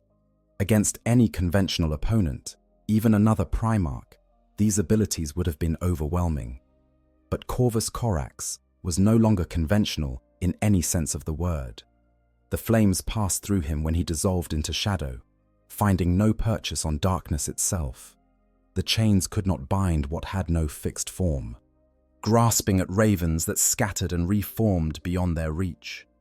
And the words of power, which should have struck Corvus Corax with the full force of Lorgar's will, seemed to slide off him like water off oil, unable to find purchase on a being whose existence had become as much spiritual as physical. For 10,000 years, Corvus Corax had hunted in the Eye of Terror, the realm where chaos reigned supreme. He had learned its rules, studied its patterns, and through that study had developed immunities and resistances that even he might not have fully understood. But perhaps more terrifying than his warp-enhanced abilities was the simple fact that Corvus Corax had not lost his tactical genius. Even transformed, even existing partially outside conventional reality, he fought with the same calculated precision that had made the Raven Guard legendary during the Great Crusade. Every strike came from an unexpected angle, every feint set up a genuine attack. Every moment of apparent vulnerability was actually a trap waiting to be sprung. Lorgar found himself fighting not just a supernatural entity, but a Primarch-level strategic mind, housed in a form that could execute tactics impossible for any purely physical being. The bearer of the word had faced many opponents over the millennia. He had battled other Primarchs, had contended with greater demons of tremendous power, had matched wills with entities whose names alone could shatter mortal minds. But he had never faced anything quite like this. He had never confronted a foe who combined supernatural ability with Primarch-level intelligence and 10,000 years of single-minded focus on a single goal: vengeance. Lorgar managed to wound Corvus Corax, his blessed weapons cutting through shadow to find flesh beneath. But the wounds closed almost as quickly as they opened, darkness flowing like blood to seal the injuries. And for every wound Lorgar inflicted, Corvus Corax landed a dozen strikes in return, his claws finding gaps in the demon Primarch's armor, his ravens pecking at vulnerable points, his shadow form seeping through defenses that should have been impenetrable. The word-bearers watching the confrontation realized with growing horror that their Primarch was losing, that the avatar of chaos undivided was being pushed back by a loyalist who had somehow become more terrible than the demons he fought. In desperation, Lorgar called upon powers that he had held in reserve, speaking the true names of entities so powerful that to summon them risked destabilizing the fabric of Sycharis itself. The air tore open, portals manifesting that led directly into the deepest reaches of the warp, and through those portals came things that defied description, demons of such potency that their mere presence caused reality to scream in protest. These were the weapons of last resort, the kind of powers that even a demon Primarch hesitated to employ, except in the most dire circumstances. But Corvus Corax did not hesitate. He had hunted demons for 10,000 years, had learned their natures and their weaknesses. Thou had killed entities that should have been unkillable. The greater demons that Lorgar summoned found themselves facing not a conventional opponent, but a being who existed in the same liminal space between material and immaterial, that they themselves occupied. And in that space, where reality was negotiable and will-determined outcome, Corvus Corax's millennia of experience gave him advantages that even the demon's terrible power could not overcome. One by one, the summoned entities fell. Ravens swarmed over them, each bird striking with claws that seemed to cut not just flesh, but the warp stuff of which the demons were composed. Shadows wrapped around them like chains, binding them and dragging them down, even as they struggled to maintain their manifestation in reality. And through it all, where Corvus Corax himself moved like a spectre of death, his lightning claws finding the weak points in demonic anatomy that millennia of study had taught him to exploit. When the last demon fell, when Lorgar stood alone facing the relentless onslaught of his transformed brother, the bearer of the word made the only choice available to him. He retreated. Calling upon powers that only a demon Primarch could command, Lorgar tore open a portal directly to his most secure sanctum and fled through it, sealing the gateway behind him with wards that would take time to break even for a being of Corvus Corax's abilities. But as the portal closed, as Lorgar escaped to lick his wounds and plan his next move, he heard words that chilled him despite all the protections chaos had granted him. Corvus Corax's voice, as no longer quite human but still recognizable, echoed through the collapsing gateway. "I have your scent now. There is nowhere you can hide. I will find you, brother, and when I do, there will be no one to save you as Kurzi saved you on Istvan. This I vow." The word-bearers who witnessed that confrontation understood that something fundamental had changed. Their Primarch, who had seemed invincible in his ascended state, who had commanded daemon armies and reshaped worlds to his will, had been forced to flee from a loyalist. And that loyalist, transformed by 10,000 years of hunting in the Eye of Terror into something that defied easy categorization, showed no signs of ending his vendetta. The hunt would continue. The vengeance would be pursued. And somewhere in the darkness, Corvus Corax waited. He patient as only shadows can be patient for his next opportunity to strike. The question that the word-bearers began asking themselves, whispered in quiet moments when they thought no one was listening, was simple but terrible. If Corvus Corax had become this powerful, this terrifying, what would happen if he decided to turn his attention away from vengeance and toward the galaxy at large? What would it mean for the Imperium, for the Long War, for the balance of power that had held for 10 millennia, if the Raven Lord finally returned from his self-imposed exile? And perhaps most terrifying of all, would the Imperium he returned to even recognize what he had become, or would they see only another monster that needed to be destroyed? The Raven Guard in his absence. While their Primarch hunted in the Eye of Terror, art transformed by millennia of vengeance into something that might no longer be truly human, the Raven Guard continued to fight. They maintained their fortress monastery on Deliverance, recruited new generations of Space Marines, and upheld the traditions of stealth and precision warfare that Corvus Corax had established during the Great Crusade. But they did so knowing that their father was gone, perhaps forever, lost to a quest for vengeance that seemed to have no end. The immediate aftermath of Corvus Corax's departure was a time of uncertainty and reorganization. The Codex Astartes, promulgated by Reboot Guilliman in the wake of the Horus heresy, mandated that the Space Marine legions be broken down into smaller chapters of roughly 1,000 warriors each. For many legions, this was a bitter pill to swallow. As a reduction in power and prestige that seemed designed to prevent any single force from accumulating the kind of strength that had allowed Horus to wage war against the Emperor. But for the Raven Guard, already reduced to a fraction of their former strength by the massacre at Istvan V, and never fully recovered despite Corvus Corax's desperate attempts, the reorganization was less dramatic. The Raven Guard chapter retained the name and the traditions of their legion, along with the fortress monastery on Deliverance, and the right to recruit from the world that had shaped their Primarch. But their numbers remained limited, constrained by a problem that would plague them for millennia to come. the gene seed that Corvus Corax had attempted to use to rapidly rebuild his legion, corrupted by the Alpha Legion's sabotage, had left lasting damage to the Raven Guard's genetic legacy. While the worst of the mutations had been confined to the Raptor project, subtle flaws remained in the chapter's gene seed that would manifest over the coming centuries. By the 32nd millennium, barely 2,000 years after Corvus Corax's disappearance, a sudden degeneration afflicted the Raven Guard's gene seed reserves. Organs began failing in newly implanted space marines. The progenoid glands that should have allowed the chapter to perpetuate itself showed signs of degradation. Faced with the possibility that the chapter might die out entirely within a few generations, the Raven Guard were forced to rely on ancient gene seed stocks maintained on Terra, a solution that slowed their recruitment rates dramatically, but at least allowed them to continue existing. This dependence on Terran gene seed stocks meant that the Raven Guard could never grow as quickly as some other chapters, could never field the overwhelming numbers that the Ultramarines and their successors could muster. Every new Space Marine was precious. Every loss felt more keenly because replacement took longer and was more difficult.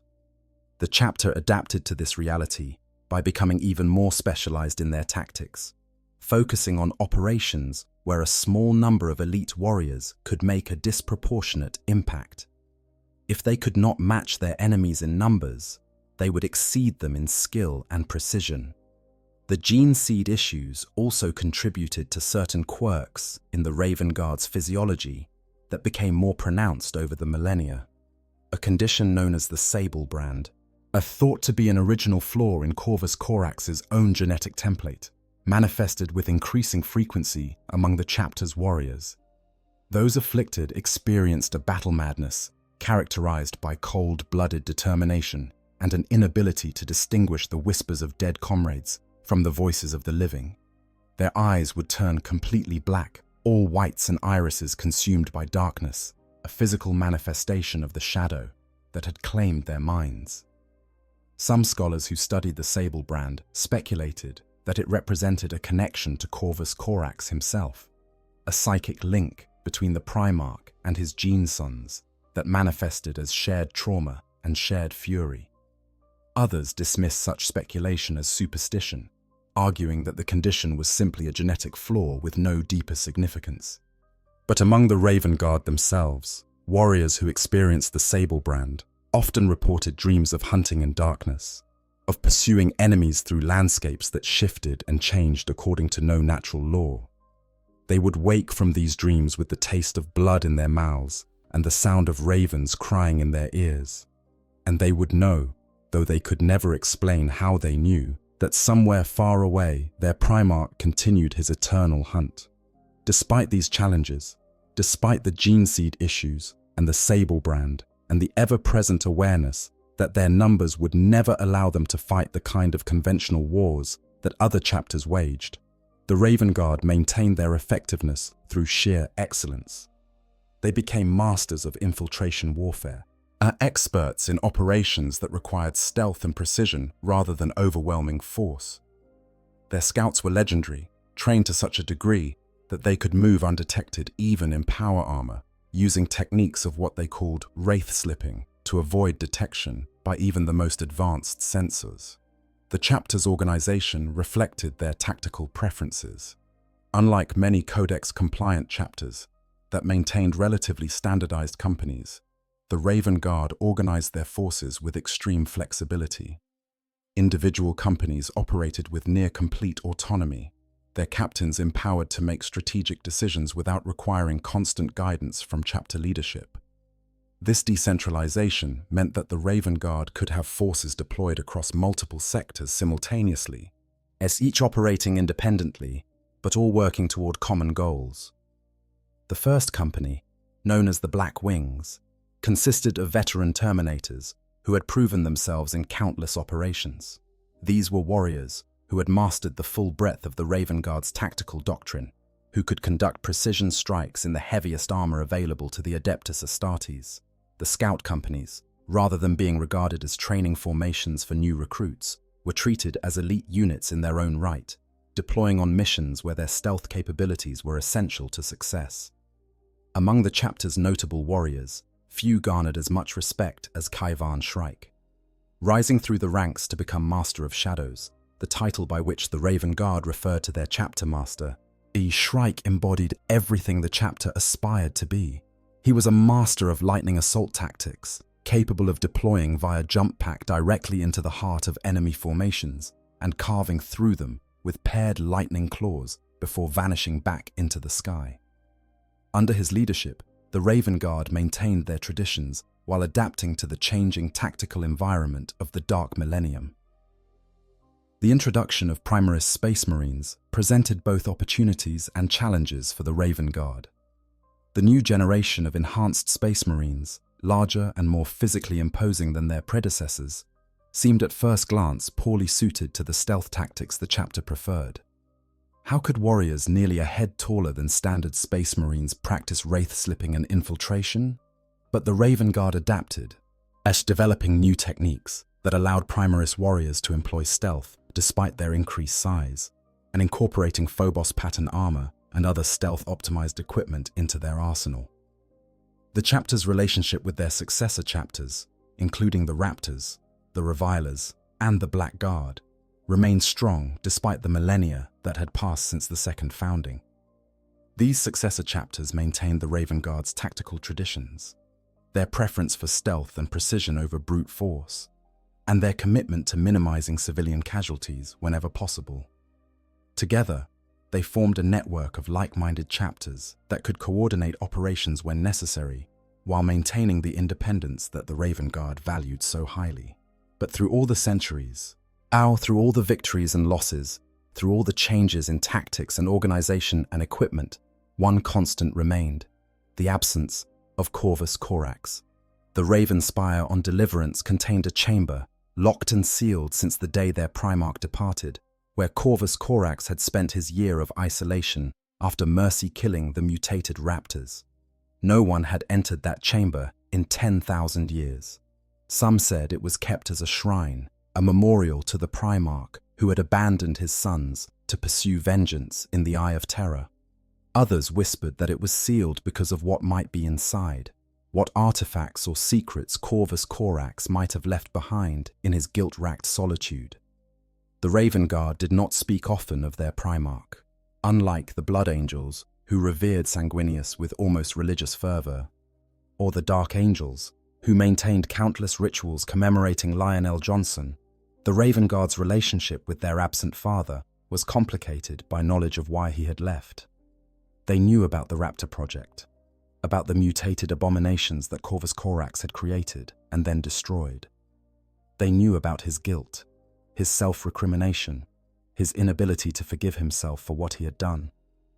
And they understood, perhaps better than anyone else could, that when Corvus Corax had departed for the Eye of Terror, he had not been seeking glory or redemption, but punishment, a self-imposed exile in the most terrible place in the galaxy. So they fought in his name and in his absence, maintaining the traditions he had established and hoping that someday, somehow, their Primarch might return. They watched the shadows, and perhaps expecting at any moment to see a pale-skinned figure emerge from darkness, to hear that distinctive voice issuing commands with the same tactical brilliance that had once made the Raven Guard legendary. But the shadows remained empty, decade after decade, century after century, millennium after millennium, and the Raven Guard continued their watch alone. Until rumors began to surface, whispers from the Eye of Terror of a loyalist Primarch transformed by the warp, hunting traitors with singular purpose and terrible efficiency, until stories started circulating among the word-bearers of the Raven Lord, who had forced even Lorgar to flee, until the galaxy began to wonder whether Corvus Corax might finally be preparing to return, and what that return might mean for the Imperium he had left behind so long ago. Asked the pattern of returns. The return of Robut Gilliman shook the Imperium to its foundations. The Lord of Ultramar, the architect of the Codex Astartes, the Primarch who had guided the Imperium through the chaos following the Horus heresy, had been in stasis for 10,000 years, preserved within a temporal field on Macragge, while his wounds slowly killed him. But through the intervention of the Eldari and the desperate need of an Imperium on the brink of collapse, Guilliman was revived, healed, and returned to active service as Lord Commander of the Imperium. His awakening was a shock to systems that had calcified over millennia of stagnation. Guilliman looked upon the Imperium he had helped build and saw a nightmare of bureaucratic bloat, religious extremism, and institutional corruption.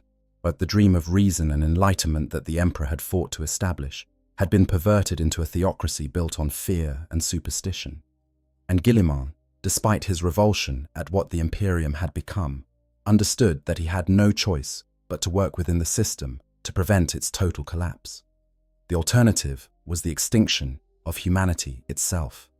The return of Lion L. Johnson followed a different pattern. The Primarch of the Dark Angels had been sleeping in a hidden chamber deep within the rock, the Dark Angels' fortress monastery, maintained in stasis by forces he did not fully understand. When he finally awakened, it was to a galaxy even more changed than what Guilliman had discovered. The Great Rift had torn reality in half. Chaos forces were ascendant across 100 sectors, and the Imperium was fighting for its very existence on 1,000 different fronts. These two returns established a pattern, a template for how Primarchs might re-enter the setting after millennia of absence. They brought with them tremendous military power, yes, but also political complications and philosophical challenges. Guilliman discovered that his own gene-sons, the Ultramarines and their successors, had developed traditions and practices that he found questionable at best. The Lion had to reconcile his own views on loyalty and duty with an Imperium that had transformed beyond recognition. Both Primarchs, in their own ways, struggled with the question of what it means to be loyal to an ideal when the practical manifestation of that ideal has been corrupted beyond repair. But Corvus Corax's potential return presents challenges and opportunities that differ significantly from those presented by Guilliman or the Lion. Where those Primarchs had been preserved in stasis, their minds and bodies unchanged by the passage of time, Corvus Corax has been active for 10,000 years, hunting and killing in the most hostile environment imaginable. Where Guilliman awoke to political complexity and the Lion to strategic crisis, Corvus Corax would return from a realm where reality itself is negotiable, where the distinction between physical and psychic has been blurred to the point of meaninglessness. The transformation that Corvus Corax has undergone raises fundamental questions about what it means to be a loyalist Primarch. Guilliman and the Lion returned fundamentally unchanged despite millennia of stasis, but their personalities and abilities preserved almost perfectly. But Corvus Corax has become something that even his gene-sons might not recognize, a being who exists partially in the warp, and who has wielded powers that seem perilously close to those employed by demon Primarchs. Would the Imperium accept such a being as a loyalist? Would the Inquisition see anything other than a creature of the warp that needs to be destroyed regardless of its proclaimed allegiances? Consider the practical implications of Corvus Corax's return. His abilities, enhanced by 10,000 years in the Eye of Terror, would make him perhaps the most effective single combatant in the entire Imperium. A being who can dissolve into shadow, manifest as flocks of ravens, and strike with the combined power of a Primarch and warp entity would be nearly unstoppable in combat. Against chaos forces, against demon Primarchs and their servants, Corvus Corax would be the ultimate counter, a weapon specifically designed through experience and transformation to fight enemies that conventional forces struggle to even damage. But those same abilities might make him impossible to integrate into the Imperium's command structure. How do you assign a Primarch who can walk through walls and teleport via shadow to a conventional military command?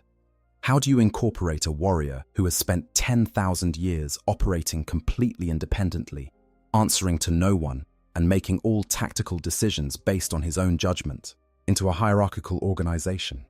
Our Guilliman and the Lion at least understood and could work within military structures, even if they chafed at their limitations.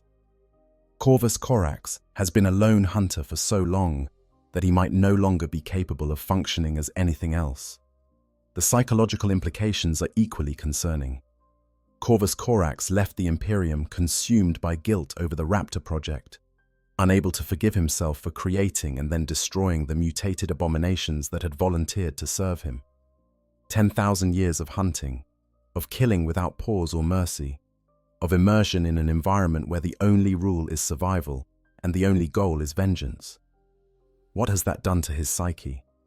Is the being who emerges from the Eye of Terror still Corvus Corax in any meaningful sense? Or is it simply a collection of memories and abilities wearing his name like a mask? Guilliman's return brought strategic brilliance and administrative genius to an Imperium desperately in need of both. The Lion's Awakening provided a champion of unmatched combat prowess and a symbol around which the Dark Angels and their successors could rally. But Corvus Corax's potential return offers something different, something that the Imperium might need even more than strategic planning or symbolic leadership, a weapon specifically designed to fight chaos on its own terms, to enter the warp itself and destroy the enemy in its strongholds, rather than simply defending against incursions into real space. The Word-Bearers' terror at the thought of Corvus Corax's return is telling. They have fought against Imperial forces for 10,000 years, might have faced Space Marine chapters and Imperial Guard armies and Inquisitorial strike forces without hesitation. But the idea that the Raven Lord might emerge from the Eye of Terror and continue his hunt in real space fills them with dread that borders on panic. They know what he has become, know what he is capable of, and they understand that no amount of conventional military force will stop him if he decides to hunt Lorgar to the ends of the galaxy. But there are other considerations, other factors that might influence whether and how Corvus Corax returns. The Raven Guard need him in ways that go beyond simple military necessity. Their chapter has struggled for millennia with gene seed issues that trace back to the Raptor project, with the Sable brand and other mutations that suggest their Primarch's genetic legacy is fundamentally flawed. But if Corvus Corax returned, might he be able to help heal those flaws, to stabilize his gene sons and give them the strength they need to better serve the Imperium? And then there's the question of what might trigger his return. For 10,000 years, Corvus Corax has hunted in the Eye of Terror, focused on vengeance against the Word-Bearers and their Primarch. What would it take to draw him away from that hunt, to convince him that the Imperium needs him more than he needs to continue pursuing Lorgar? A threat to deliverance itself, the Raven Guard pushed to the brink of extinction, or perhaps something more personal, a development that strikes at the core of who Corvus Corax was before his transformation. The pattern established by Guilliman and the Lion suggests that Primarch returns serve specific narrative and thematic purposes.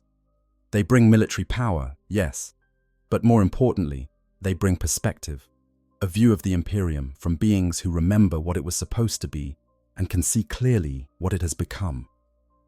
Corvus Corax would bring that perspective multiplied 100-fold, filtered through 10,000 years of exile and transformation. He would be a mirror held up to the Imperium, showing it not just what it has become, but what the costs of that transformation have been. The question is not whether Corvus Corax could return. The lore has established that he still exists, still hunts, still maintains his identity as a loyalist, despite everything he has become.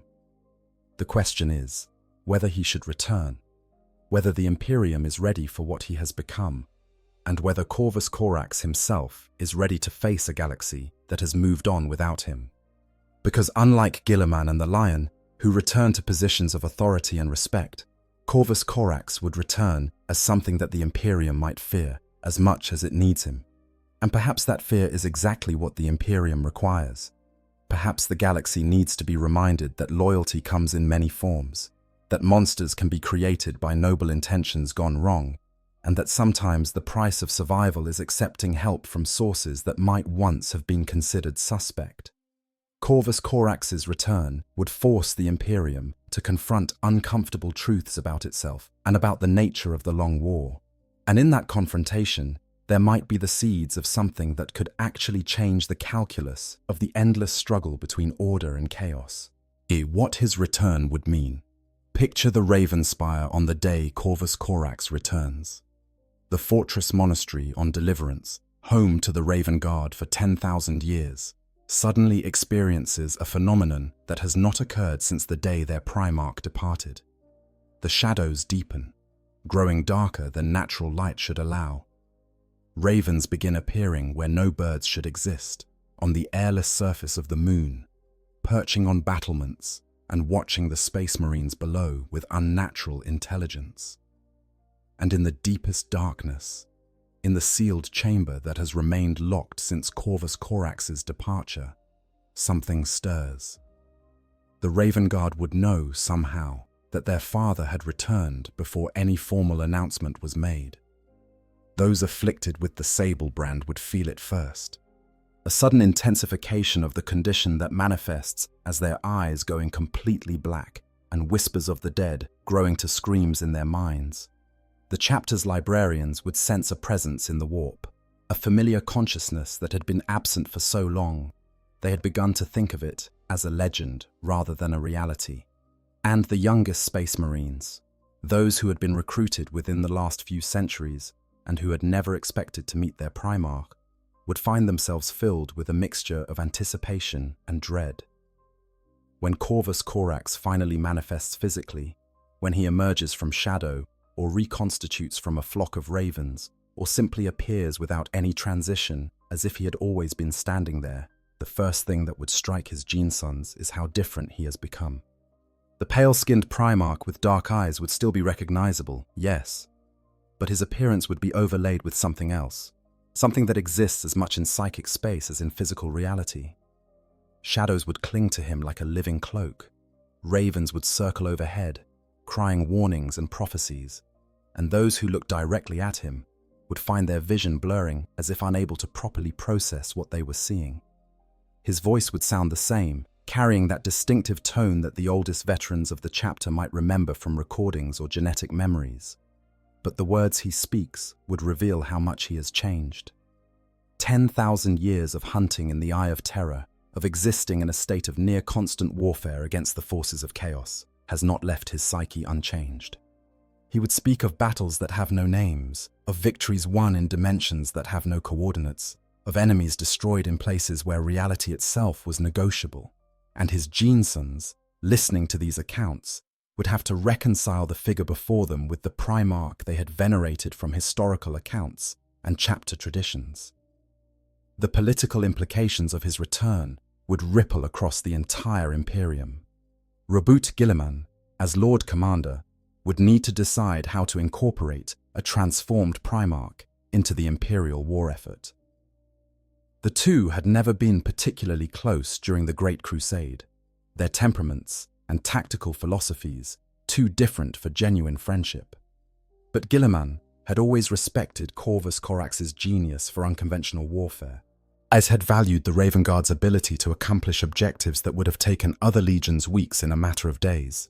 Would that respect survive the revelation of what Corvus Corax has become? Would Guilliman see a useful ally or a potential threat that needs to be managed carefully? Lion L. Johnson's reaction might be more complex. The Lion and Corvus Corax had fought together during the Imperium Secundus, had coordinated operations during the darkest days of the heresy. Lion L. Johnson understands shadows and secrets in ways that few other Primarchs can, understands what it means to make difficult choices in service of what you believe to be a greater good. Yet he might be one of the few beings in the entire galaxy capable of looking at what Corvus Corax has become and seeing not just a weapon or a threat, but a brother who has paid a terrible price for his loyalty.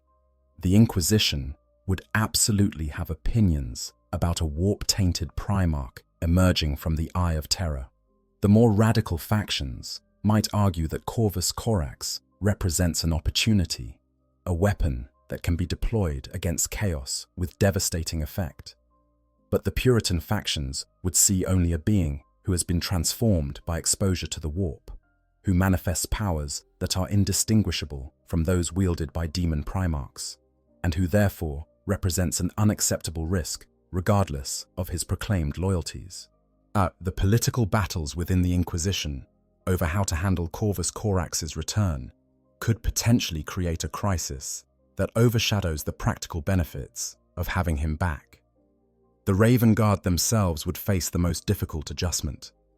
These are warriors who have maintained their Primarch's traditions for 10,000 years, who have fought in his name and in his absence, who have dealt with the genetic flaws he left behind in their gene seed. Now their father has returned, but not in the form they might have hoped for. Not as a leader who could guide them back to glory, not as a symbol around which they could rally, but as something that exists partially outside conventional reality, and that has become a hunter of such single-minded focus that he might struggle to relate to his own gene sons as anything other than additional assets in his eternal campaign of vengeance. Consider what Corvus Corax's return would mean tactically for the Imperium's war effort. His abilities would make him perhaps the single most effective operator against chaos forces in the entire Imperium. A being who can infiltrate demon worlds, who can strike at chaos champions and demon princes with impunity, who has spent 10,000 years learning the patterns and weaknesses of the word-bearers, and presumably could apply those lessons to other chaos factions. The strategic value of such a warrior is almost incalculable. Entire campaigns that would normally require armies and take months or years could potentially be concluded by Corvus Corax operating alone or with a small team of specialists, striking at key targets and vanishing before retaliation could be organized. But that value comes with complications. How do you coordinate a campaign when one of your most powerful assets cannot be ordered but only requested? How do you integrate a lone hunter who has operated independently for 10,000 years into a military structure that depends on coordination and clear chains of command? Corvus Corax has never been comfortable with authority, has always preferred to operate with maximum independence. That tendency, amplified by millennia of solo operations, might make him impossible to direct in any conventional sense. But the psychological impact of his return extends beyond military considerations. For 10,000 years, the Imperium has told itself stories about the Primarchs who remained loyal, holding them up as exemplars of dedication and sacrifice. Corvus Corax's return would force a re-examination of those narratives. Here is a Primarch who remained loyal, yes, but who was transformed by that loyalty into something that might terrify the very people he claims to protect. Here is a warrior who never fell to chaos, but who has been shaped by exposure to the warp into a being that shares more characteristics with demon Primarchs than with the heroes the Imperium venerates. That dissonance, that gap between expectation and reality, might actually be valuable. The Imperium has grown rigid over 10,000 years. It has calcified into patterns of thought and behavior that prevent it from adapting to changing circumstances. Corvus Corax's return would shatter some of those patterns, would force the Imperium to confront the reality that loyalty and purity are not the same thing, that monsters can serve righteous causes, and that transformation is not always synonymous with corruption. The impact on the chaos forces, particularly the word-bearers, would be immediate and profound. For 10,000 years they have lived with the knowledge that Corvus Corax was hunting them in the Eye of Terror, but that hunting was confined to the warp, to a realm where the word-bearers had home advantage and could at least attempt to defend themselves. If Corvus Corax returns to real space and begins hunting word-bearers' forces operating in the material universe, yet the entire strategic calculus of their operations would have to change. Every deployment would carry the risk that the Ravenlord might appear without warning, striking from shadows to eliminate key personnel before vanishing back into darkness. And what of Lorgar himself? The bearer of the word has spent 10,000 years as a demon Primarch, theoretically safe in his domain within the Eye of Terror. But Corvus Corax has already demonstrated that even Lorgar's strongholds are not truly secure, that the Ravenlord can penetrate defenses that should be impenetrable and force the Wordbearer's Primarch to flee from his own seat of power. If Corvus Corax returns to real space, if he brings the hunt out of the Eye of Terror, and into the wider galaxy, Lorgar would face a threat that he cannot simply ignore or delegate to subordinates. But the confrontation that was interrupted 10,000 years ago on Istvan V, delayed for millennia, while Corvus Corax hunted through the warp, might finally reach its conclusion. The return of Corvus Corax would represent something fundamentally different from the returns of Guilliman and the Lion.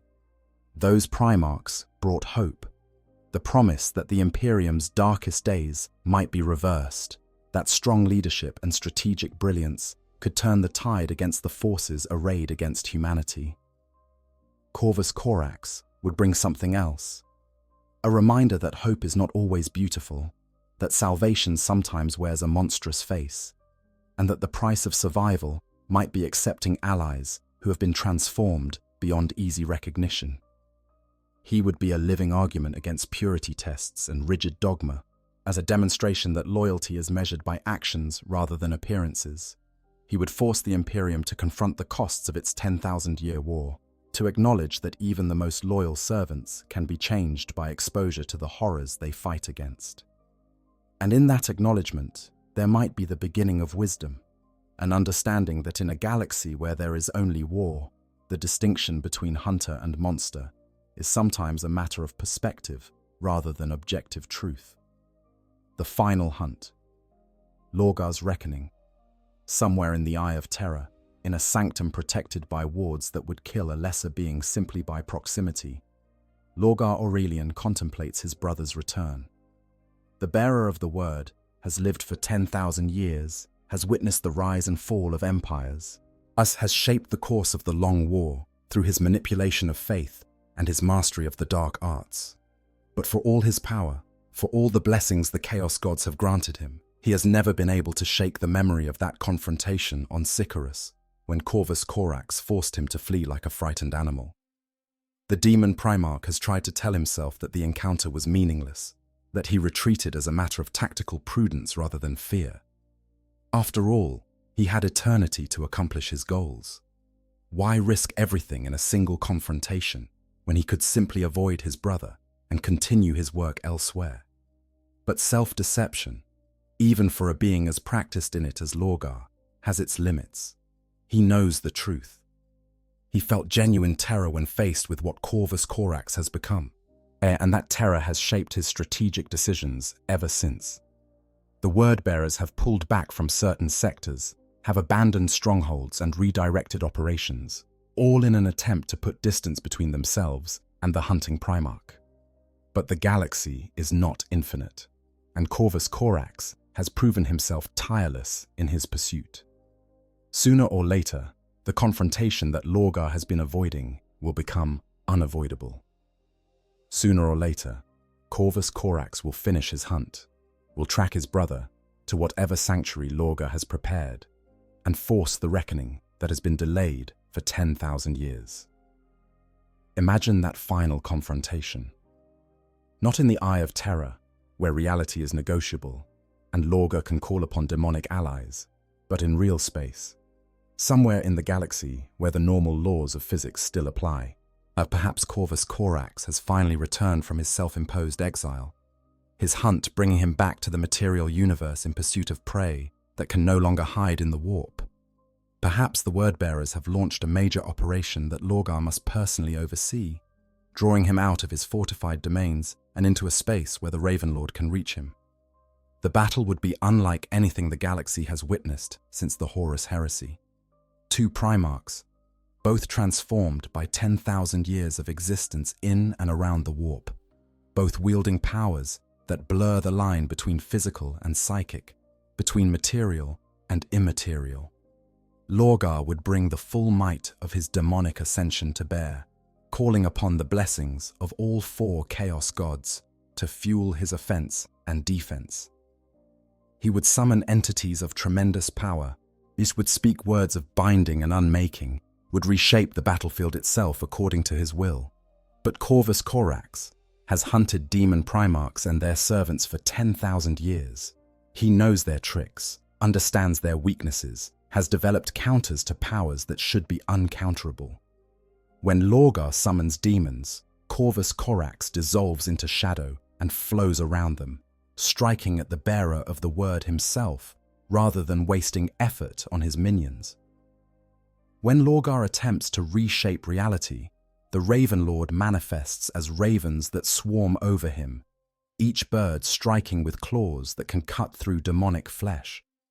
And when Lorgar tries to flee, to open a portal back to the safety of the Eye of Terror, he discovers that Corvus Corax has learned to seal such portals, and to trap his prey in real space, where demon primarchs are weaker and more vulnerable. The fight would be brutal and terrible, a clash of titans that leaves the battlefield scarred and twisted by the powers unleashed. Buildings would collapse under the weight of psychic force, the ground itself cracking and reforming as reality struggles to contain the energies being wielded. Any mortal witnessing the confrontation would likely go mad from the sheer impossibility of what they were seeing, their minds unable to process beings who exist simultaneously in multiple states, who fight across physical and psychic dimensions with equal facility. And in the end, Corvus Corax would win. Not because he is stronger than Lorgar in any absolute sense, but because he has spent 10,000 years preparing for exactly this moment. In every battle in the Eye of Terror, every encounter with Wordbearer's forces, every studied confrontation with demonic entities has been practice for this final reckoning. Where Lorgar has divided his attention across countless schemes and plots, where the bearer of the word has spent his time on political maneuvering and religious manipulation, Corvus Corax has focused entirely on becoming the perfect weapon for killing traitor primarchs. The final blow, when it comes, would mirror that interrupted moment on Istvan V. Corvus Corax's lightning claws finding the gaps in Lorgar's armor, piercing deep into the demon primarch's chest. But this time, there would be no Conrad Kurzi to intervene, no last-minute save to preserve the bearer of the word for future use. This time, while Corvus Corax would finish what he started 10,000 years ago, would end Lorgar's existence, and in doing so, strike a devastating blow against the chaos forces that have plagued the Imperium since the heresy. Lorgar's death would send shockwaves through the Wordbearer's Legion. Their spiritual leader, the architect of their faith in chaos undivided, would be gone, destroyed by a loyalist primarch who had supposedly vanished into obscurity millennia ago. The Wordbearers would fracture, different factions interpreting Lorgar's death in different ways and coming to different conclusions about what it meant for their future. Some might see it as a test from the Chaos Gods, a trial that demands they prove themselves worthy to continue their work. Others might view it as a sign that their path has been wrong all along, as that service to chaos leads ultimately to destruction, regardless of faith or dedication. For Corvus Corax, Lorgar's death would represent a kind of completion. The hunt that began when he entered the Eye of Terror, the quest for vengeance that has consumed 10,000 years of his existence, would finally be finished. But completion is not the same as satisfaction, and vengeance rarely provides the peace that those who pursue it imagine it will. Killing Lorgar would not undo the massacre at Istvan V, would not bring back the 80,000 Raven Guard who died on those black sands. It would not erase the guilt Corvus Corax feels over the Raptor Project, would not restore the innocence of the revolutionary who once freed the slaves of Lycaeus, believing that he was building a better world. In the aftermath of Lorgar's death, and with his brother's blood cooling on his claws and the Word-Bearer's forces scattering in disarray, Corvus Corax would have to confront a question he has been avoiding for 10,000 years. What comes next? Vengeance has been his purpose for so long that without it, he might not know what he is supposed to be. The hunt has defined him, shaped him, transformed him into the being he has become. If the hunt is over, if the primary target of his vendetta is finally dead, then who is Corvus Corax? What role does he play in a galaxy that has moved on without him? The answer to that question might determine whether Corvus Corax truly returns to the Imperium, or whether Lorgar's death simply marks the beginning of a new hunt, a new target for vengeance to replace the one that has been eliminated. There are other traitor primarchs, and other architects of the heresy who have yet to face justice.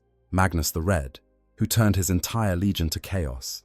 Perturabo, who helped massacre the loyalists at Istvan. Fulgrim, who killed Ferrus Manus and corrupted the Emperor's children. Each of them could become the focus of Corvus Corax's next hunt, the next chapter in a campaign of vengeance that might never truly end. Or perhaps Lorgar's death might serve as a kind of catharsis, a final act that allows Corvus Corax to put down the burden of vengeance and return to being something other than a weapon. Perhaps he could reconnect with his Raven Guard, could help them address the gene seed issues that have plagued them for millennia, could provide the leadership and guidance that they have lacked since he departed. Perhaps he could work with Guilliman and the Lion to coordinate strategy against the Chaos Forces, using his unique abilities and his intimate knowledge of the Eye of Terror to strike at enemies that conventional forces cannot reach. But these possibilities depend on whether Corvus Corax can transition from being a hunter to being something else, whether 10,000 years of single-minded focus on vengeance have left him capable of anything other than killing. The transformation he has undergone, physical and psychological, has optimized him for hunting and destruction. Can such a being learn to build instead of destroy, to protect instead of punish? Or has the hunt claimed him so completely that he will forever be the Raven Lord, the shadow that stalks traitors through the darkness, unable to ever truly come home? Conclusion. The return of Corvus Corax would represent a pivotal moment in the history of the Imperium. Unlike the returns of Reboot Guilliman and Lionel Johnson, which brought established leadership and conventional military power, Corvus Corax would bring something fundamentally different. A demonstration that loyalty can survive even the most extreme transformations, that dedication to a cause can persist even when the cost of that dedication becomes almost unbearable. His story is a tragedy in the classical sense, a tale of a noble being undone not by wickedness, but by the very qualities that made him great. His commitment to justice led him to create the Raptor Project, attempting to rebuild his legion quickly enough to make a difference in the war. His inability to forgive himself for that mistake drove him into self-imposed exile. And his dedication to making traitors pay for their crimes transformed him over 10,000 years into something that might terrify the very people he seeks to protect. But it is also a story of perseverance, of a warrior who never gave up, despite having every reason to do so. Corvus Corax could have succumbed to chaos at any point during his long hunt in the Eye of Terror. He could have accepted demonic power in exchange for greater efficiency in killing his enemies. He could have rationalized that the ends justified the means, that protecting humanity required him to use whatever tools were available. But he did not. He remained loyal to the Emperor and the Imperium throughout 10,000 years of exposure to the most corrupting environment imaginable, maintaining his core identity even as his form and abilities were transformed beyond recognition. His potential return forces us to confront uncomfortable questions about the nature of loyalty and the costs of war. Can someone who has been changed as completely as Corvus Corax has been changed still be considered the same person? If loyalty requires transformation into something monstrous, is that loyalty worth maintaining? At what point does dedication to a cause become indistinguishable from the obsession that it seeks to destroy? These are not questions with easy answers, but they are questions worth asking, worth examining, worth wrestling with. Because in the grim darkness of the 41st millennium, where there is only war and the laughter of thirsting gods, the stories we tell ourselves about heroes and monsters, about loyalty and corruption, about sacrifice and obsession, these stories matter. They shape how we understand not just the fictional universe of Warhammer 40,000, but the real world in which we live, the choices we face, and the costs we are willing to pay for the things we believe in. Corvus Corax stands as a warning and an inspiration. A warning about how easily the pursuit of justice can become a hunger for vengeance, how the need to make things right can drive us to make them worse, how the best intentions can lead to the worst outcomes, but also an inspiration, a demonstration that even in the darkest circumstances, even when transformed beyond easy recognition, the core of who we are can persist if we refuse to surrender it to the darkness. The shadows are gathering, The ravens are circling.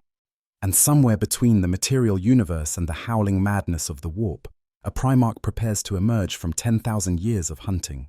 When Corvus Corax finally returns, when the Raven Lord steps back into the light after so long in the darkness, the Imperium will have to decide whether to embrace a weapon that could turn the tide of the long war, or to fear a being who has become almost as terrifying as the enemies he fights. But perhaps that decision misses the point. Perhaps what matters is not whether Corvus Corax is welcomed or feared, but whether he can find a way to be something other than a weapon. Whether the revolutionary who once freed the slaves of Lycaeus can reclaim that part of himself. Whether the hunter can become something more than his hunt. That transformation from monster back to man might be the most difficult one Corvus Corax has ever attempted. But if he succeeds, if he can bridge the gap between what he has become and what he once was, then his return might offer something the Imperium desperately needs. Proof that transformation does not have to be permanent, that the darkness can be endured without being consumed by it, and that even after 10,000 years of war, redemption might still be possible. The story of Corvus Corax is not yet finished. The final chapter remains unwritten.